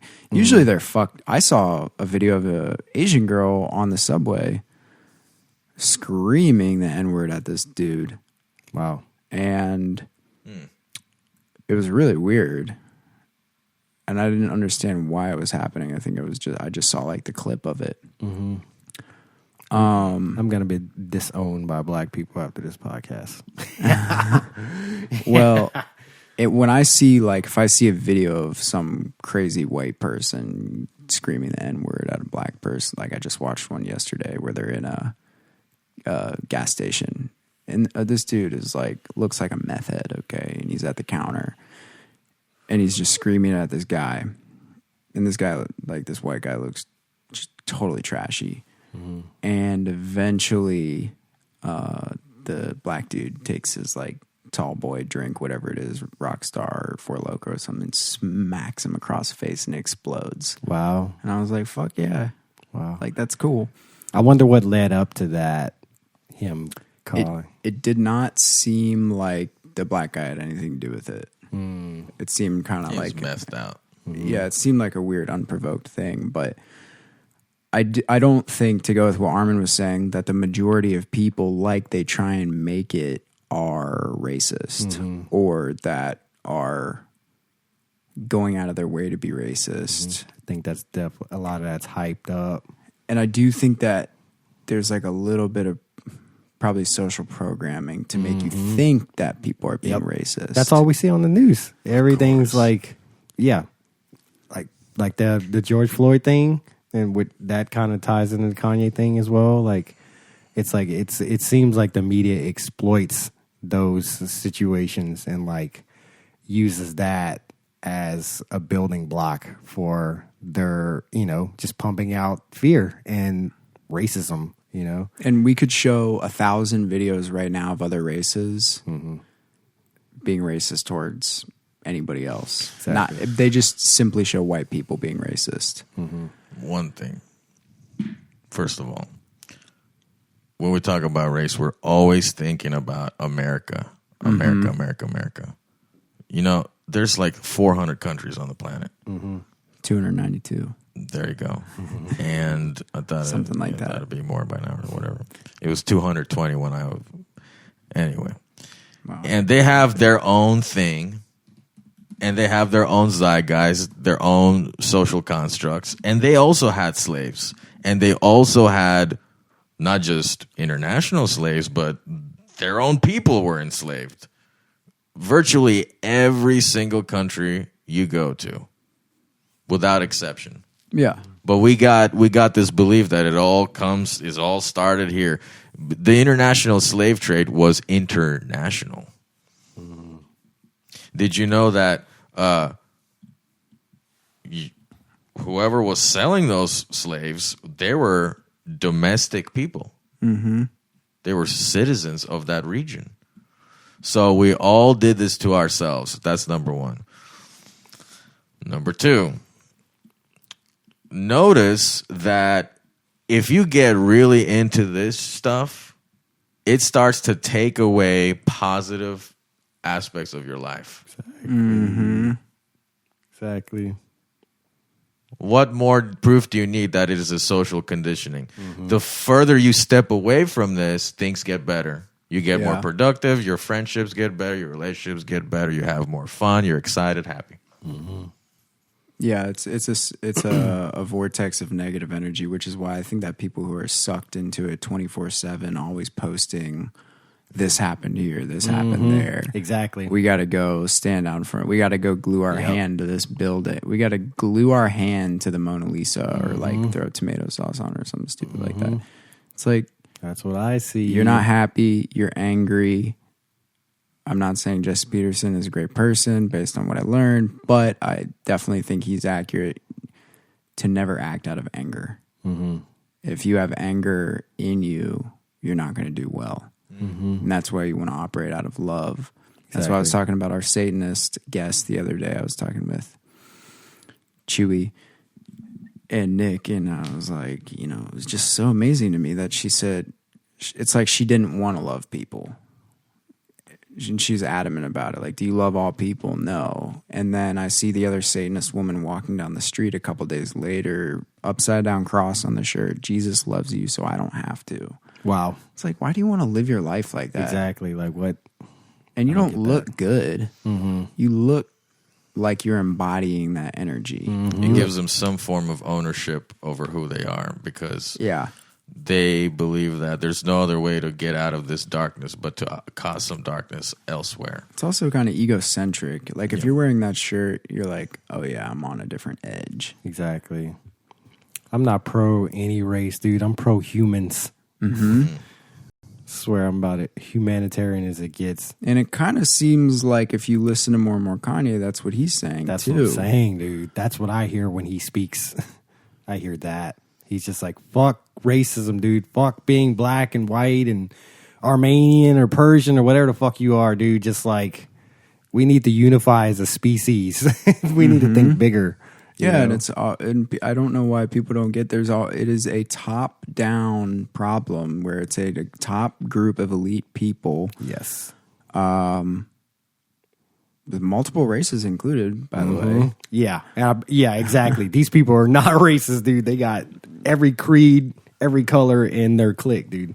There's actually like this good Immortal Technique song where they're playing something from this like Senate hearing in like the 80s or something, and he's like, sir, one thing you realize is that once enough money is involved, race vanishes, and it's just about when you're going to get the money, something along those lines. Yeah. And that's really what it is. This is money, yeah. That the elites thinking in that terms. I don't think they're thinking in race. I don't know, I could be wrong about that, but I feel like this is a classist thing. Mm-hmm. And you know, another interesting thing is that, like, in the 1800s, when there was a science about race, like, for example, when in America there were white scientists measuring the skull size of African people, and they're saying, oh, there's this thing in the skull.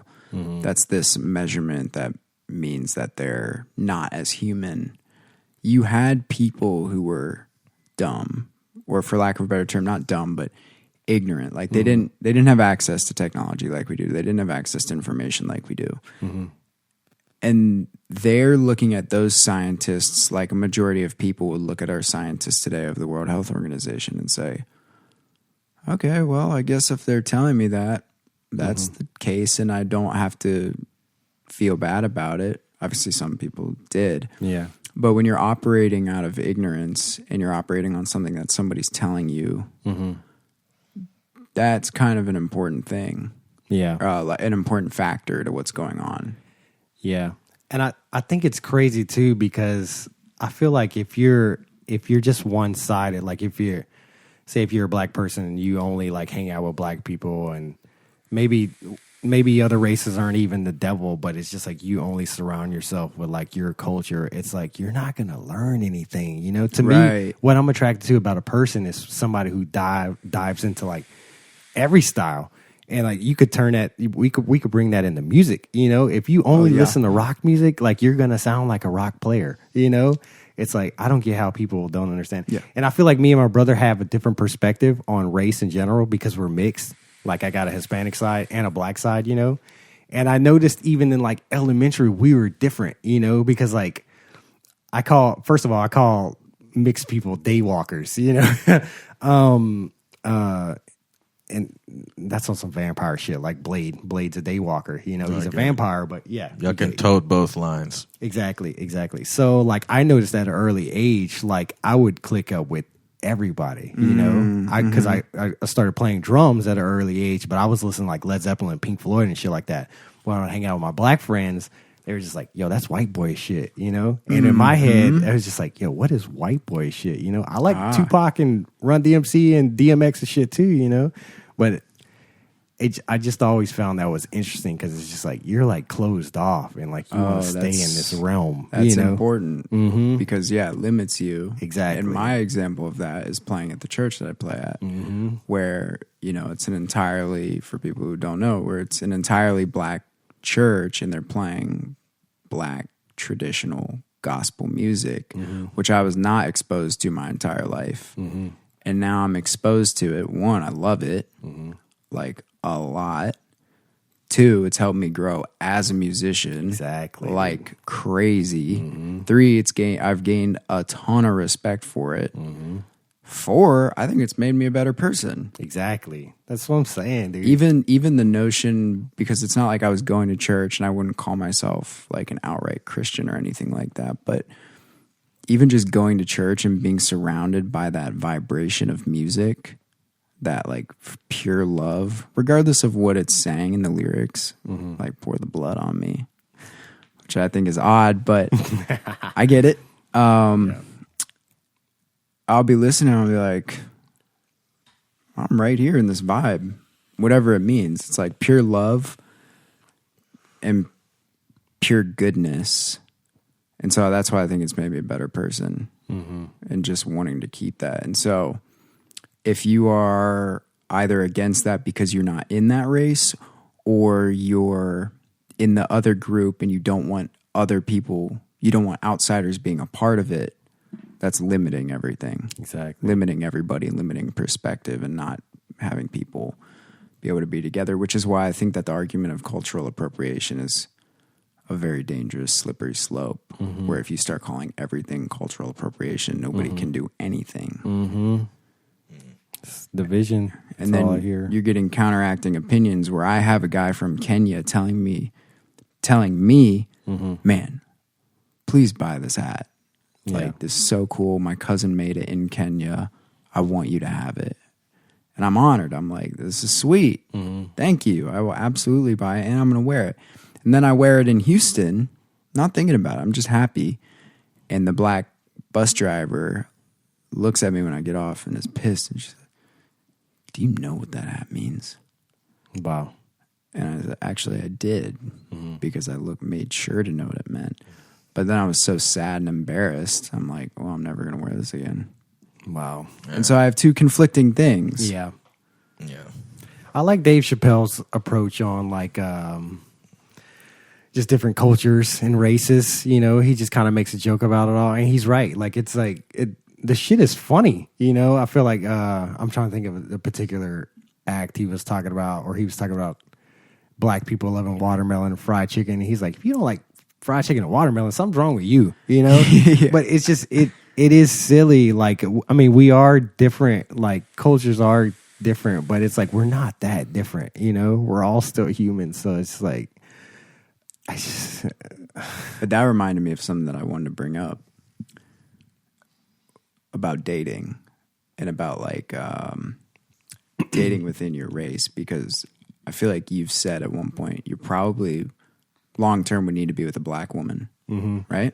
It's just easier. It's laziness on my part. No, I don't necessarily That's think probably that. not even true, though. It's not lazy. Yeah. But I think maybe it has to do with this part of a significant cultural difference. Like, you're going to understand her that much more than I'm going to understand her. Not that we can't, but that it's built in. And maybe that is the easier part. It's just like more convenient, probably. Homogenous. I feel like we could poke holes in that. There's a weird thing. There's I don't know if this is even true, but it appears to be true, at least inorganically, that there's some sort of opposite attraction going on, whereas, like, for example, white boys like Asian girls, and then the other one is that black girls like white boys. Or white girls like black guys. Or white girls like black guys, right, whatever. And I don't know if any of these are organic manifestations or some sort of Vogue magazine, Cosmopolitan, People magazine type of like influence or what have you. But yeah, it's like just being on some of these apps myself, I do see that these black girls love the white meat. I don't know what's going on. I don't know what that is, but I'm exploring that. But then you think, okay, but long term. Are we really going to click? Is this polarity going to work for us? There's so many outside influences that affect that too. I'm sure they're thinking of like their parents. It's like, what if I bring this black? There's movies and shit. Oh, right. Like, what if I bring this white boy home? You know, or same with with black people. It's like, what if I bring this white girl or white boy home? You know, just one of my best friends, who's a black guy who I grew up with, has been dating a white girl for ever now. And I remember him saying when he first started dating her, they were almost not okay with it. As in, like, There's a lot of that. I don't know about bringing her home. Mm-hmm. Damn. I've dated Hispanic women, met the parents. Yeah. Frowned upon. And I just feel like that's like culturally like instilled in them too, you know? It's like they're not even aware of what they're doing, sort of thing. It's just like, dude, all that's gotta go, dude. Could be out of fear. Yeah. You know, from past events. Mm-hmm. But there's always going to be bad stuff happening. Exactly. You're never going to get away from that. So I feel like it's important to be very clear on the here and now. Mm-hmm. And just the situation that you're in, the context that you're in, and not apply the whole world to that. Yeah, exactly. The key still is just being a good person. We have to find the way as people to be good people, no matter what happens in your life. I truly believe this. Like, everybody has a story. We're all jaded out here. We're all fucked up on some level, but you still have to find the way to strive to be a good person. And that's the part of the Bible that I love. When I think about the story of Jesus, it's just like, and I'm not plugging religion here or anything like that, but it's like, to strive to be Christ-like when people are spitting on you, throwing rocks on you, crucifying you, you're just like, yo, I love you. Yeah. To me, that can never be wrong, dude. No. You know? And some people, I feel like when I start talking like this, people are just like, oh, you're naive, or you have too much faith in humanity, or and just all that shit. And it's just like, isn't that what we want? You know, because if we're all good people, race ain't even gonna fucking matter, dude. You know what I'm saying? Like, to me, it's simple. In my mind, it's simple, but I don't know. Maybe I am too naive. There's a philosopher by the name of Slavoj Žižek. I use this a lot to talk about this. He's kind of a proto-communist, whatever. But he does have a lot of nuggets. For example, that true brotherhood, right, is the ability to laugh at my whiteness, your blackness, your Germanness, my Armenianness. Funny, dude. It's funny. It's fucking hilarious. And when people they cringe, they like, ooh, no, he said that. It's like, that's where comedy is, dude. Yep, exactly. It's one of the. That's what makes you laugh. That's why you go, oh, he said that. That's like it's this like untouchable thing. Mm-hmm. And they're trying to police that too, just censoring that. That's why so many comics are in trouble, because they're saying the truth, dude. And it seems like when you say the truth, that is frowned upon. Right. Yeah, and it's, you know, the difference between comedy and malice. And a good example that I have is like early on when I was playing at the church, and I've said this here before, but a guy my age, obviously a black guy, came up to me and he's like, man, for a white boy, you can really play the bass. And I take it as a compliment, 100%. Yeah. But then there's also a part of me where it's like, the undertone of that's there's a little undertone. Yeah. Because I would never, as a white person, let's say like a black person's playing in church and be like, man, for a black, you can. That's what I'm saying. You can do this music right. That would instantly be racist. Or like for a black, you speak really well. Mm-hmm. Yeah. It's like, we would never say that. That's what I'm saying. That gets back to my point of, it's kind of the worst time. Well, you know, as far as the media is concerned, to be a white male. And I'm just saying that black people think about that. Yeah, it's like, oh, well, my trauma's worse than your trauma, so I'm just going to belittle you a little bit for some sort of social hierarchy. Well, it's like, you know, dude, if you want to go down that path, you know, it's like, I don't know any of my grandparents. Never met them because they were all killed. How about that? Right. You want to go down there? Mm-hmm. Why we got to do that? Because I just want to have fun. I want to funk out with this guy right here. And it always has some kind of trigger. It's like this evil virus in people's brains that they heard something segregative. They parrot that. They inject that. Or they saw some fucked up story on TikTok or something like that. This little short, compressed story. It's all propaganda, dude. It's like, once again, not saying these things don't happen, but this shit is being exploited. It's like, if it wasn't for media, you wouldn't even know that story. You know? It's like, how many racist things actually happened in your life? That's what I'm asking you, people watching. Like, and you know what's crazy is that Jesse Lee Peterson, the black talk show host who's as conservative as it gets, to like definitely off the deep end, but he has nuggets of important information, and he will have people on of different races, and like a black person, for example, or a young black girl. I remember I saw him talking to, and he was like, "Have you experienced racism?" And she was like, "Absolutely." And he's like, "What happened?" She was like, "Well, they fired me at my job because of how my hair was." And he was like, what was your hair like? Or so, I know it's like a little more nuanced, and I'm trying to remember it. Something about what was your hair like? Was it all over the place or something like that? And she was like, I just did it how I wanted to do it. And he's like, well, was there a uniform? And she was like, yeah. And he's like, was that part of the uniform? How you were wearing it? Did you I don't think it was a natural versus like relaxed type thing. I think it was like a wearing it as according to uniform for the job. And she was like, well, no, it wasn't part of the uniform like that. And he was like, well, then you're just not following the rules. Exactly. And she's like, well, and so they immediately extrapolate that to race. Now I'm sure that happens for sure. Like there are people who would be like, you gotta, I don't know, have straight hair, which I personally think is so dumb. I mean, I had an experience of that. It's not racism, but it's unnecessary controlling of the look. Where when I was in middle school, I was growing out my hair for the first time, and I got an email, and they're like, you need to come in with your haircut tomorrow because your hair is a distraction. And this is all white place. And I was like, what the fuck? And so I cut my hair off, like all of it.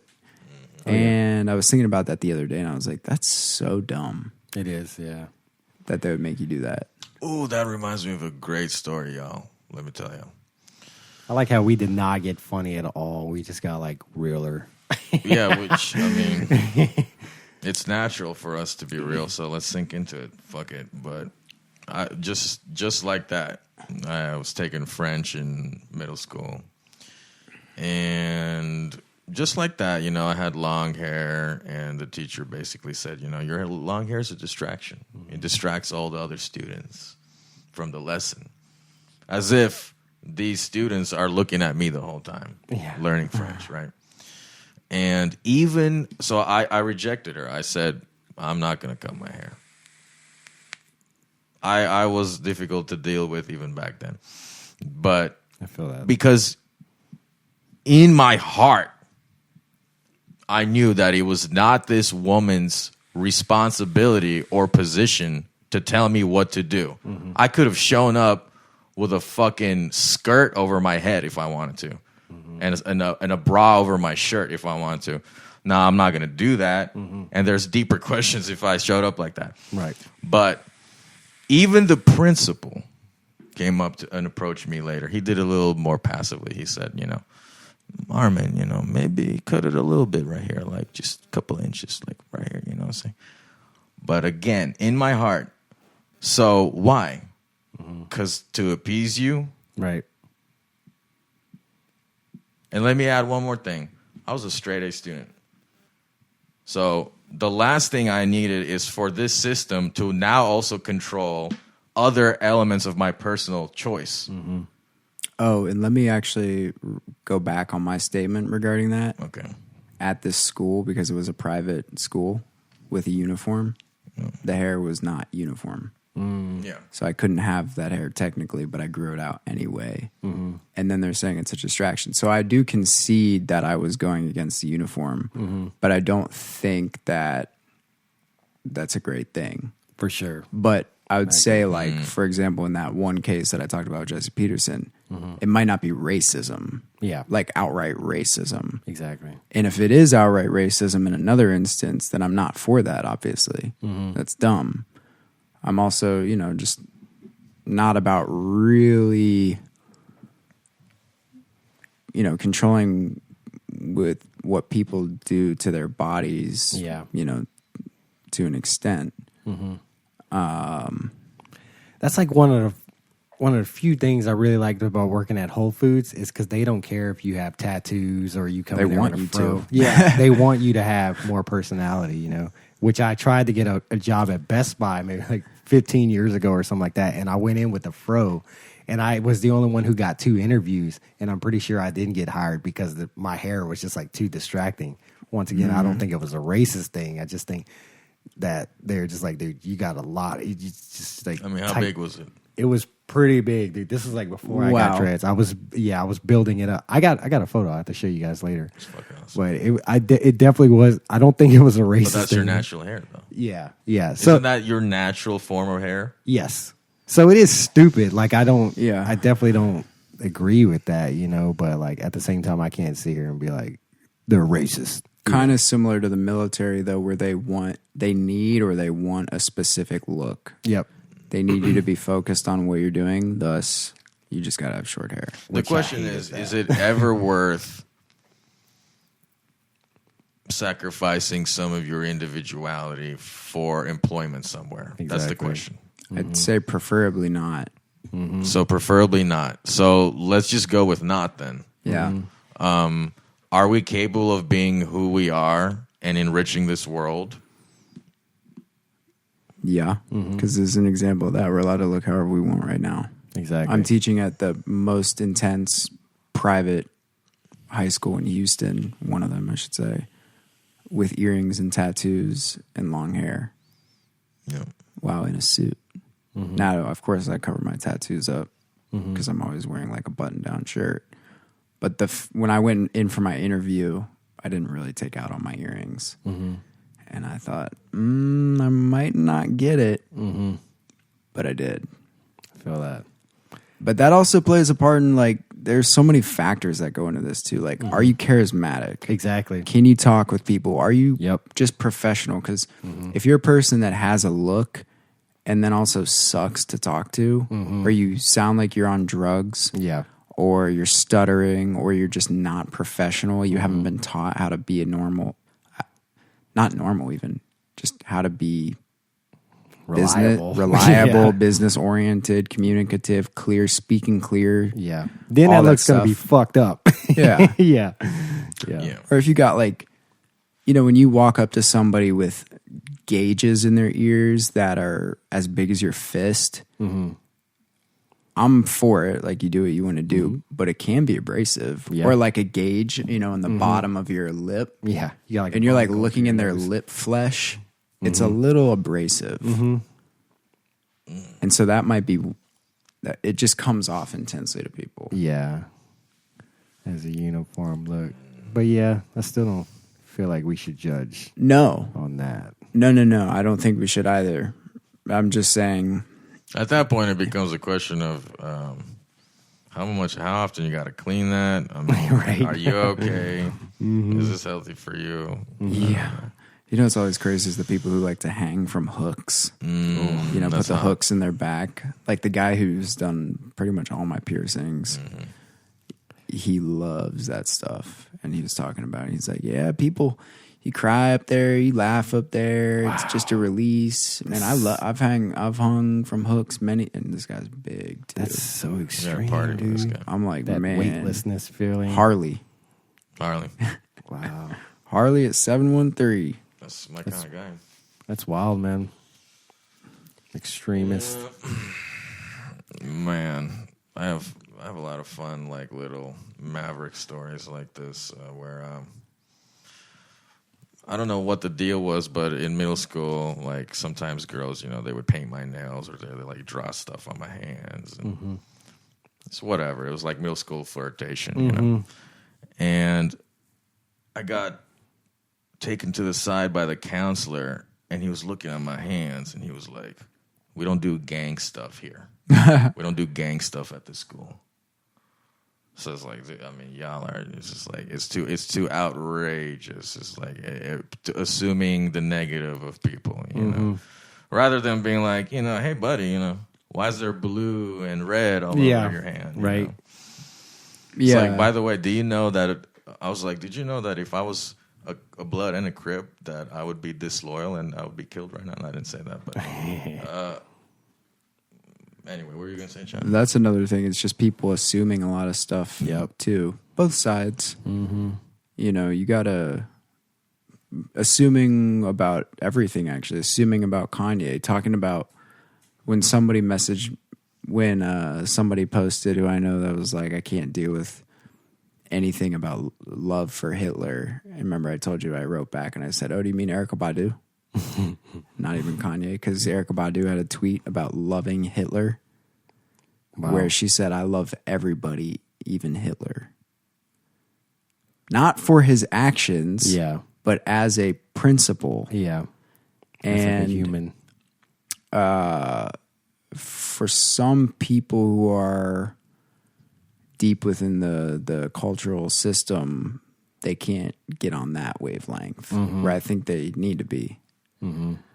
And obviously when you throw back at that person like a different vibe or an unexpected thing, like, I wasn't even talking about Kanye, I was talking about somebody great, another great person, Erykah Badu, who said that. And you would think, did she really say that?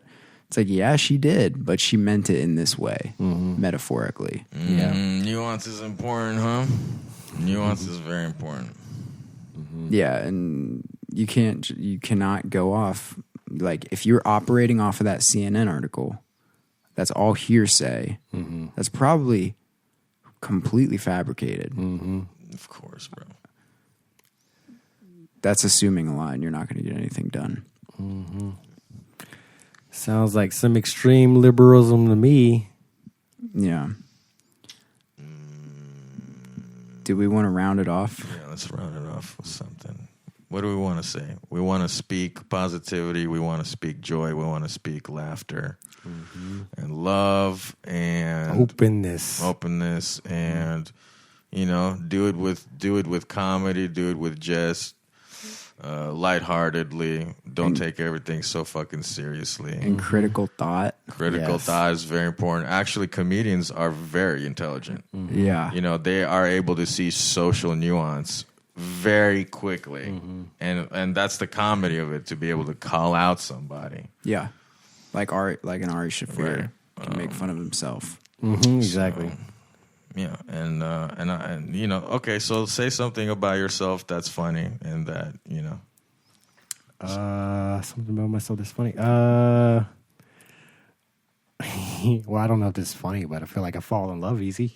I fall in love too easily. I gotta think of something. Chad, go while I think of something. Walking stereotype, white, potentially white hipster walking stereotype. I'm in Birkenstocks, I've got earrings, I've got tattoos, I'm vegan. But I'm also wearing a trucker cap with an American flag, so you never know. My man. Playing in the blackest church.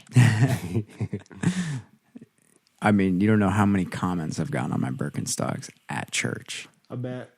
Good or bad? Like jokes. Yeah. Like about them being that. Yeah. And I say, you know what? They're the fucking Bethlehem 3000, so beat that. These are what Jesus was wearing, so actually you should be wearing this. So beat that. What's funny about me? Sometimes I'm like, am I a fucking poser or something? Right. Yeah. No, I don't think so. Yeah, I feel like that ability to question that. But you got to be able to question that for sure. I don't think I'm a poser. I think that I'm maybe dangerously honest to a fault at times. Same here. And but I can't turn it off. I try to. If I can get you to laugh at yourself, I know that I can trust you. I feel that. You know what I'm saying? Feel that. To an extent. So, yeah. Yeah. Honestly, the more shaky people are, the more punctual it makes me, like, internally, It's just like, yeah, it's so important to me to like, not necessarily know, but just just have some strut in your shit, you know? So like, I don't know, strive to be factual, strive to be, I don't know what I'm trying to say. Just be punctual in your actions, you know? Don't be so fucking shaky. Go within type of shit, you know? Mm-hmm. Do you. Don't take everybody else's word. Exactly. That's a huge thing. Mm-hmm. Just be you. And if you get to this point of the video, write something about yourself. I would say that maybe make a joke on us. Sometimes maybe I look like a gay Dracula or something. That's funny. Like some sort of metrosexual at the very least. I feel that. Like Dracula's gay son that he like doesn't really acknowledge. That is funny. That's good. Wow. Well, this has been a good 2-hour session, actually. So I think there's a lot to listen to. If you're listening to us at this point, thank you. And there'll be a lot more coming out. We've got Willie McCullen. We got Happy Birthday, Armov. Yeah. I'm Chad. It's been Houston Ensemble number 77, and we'll see you guys next time.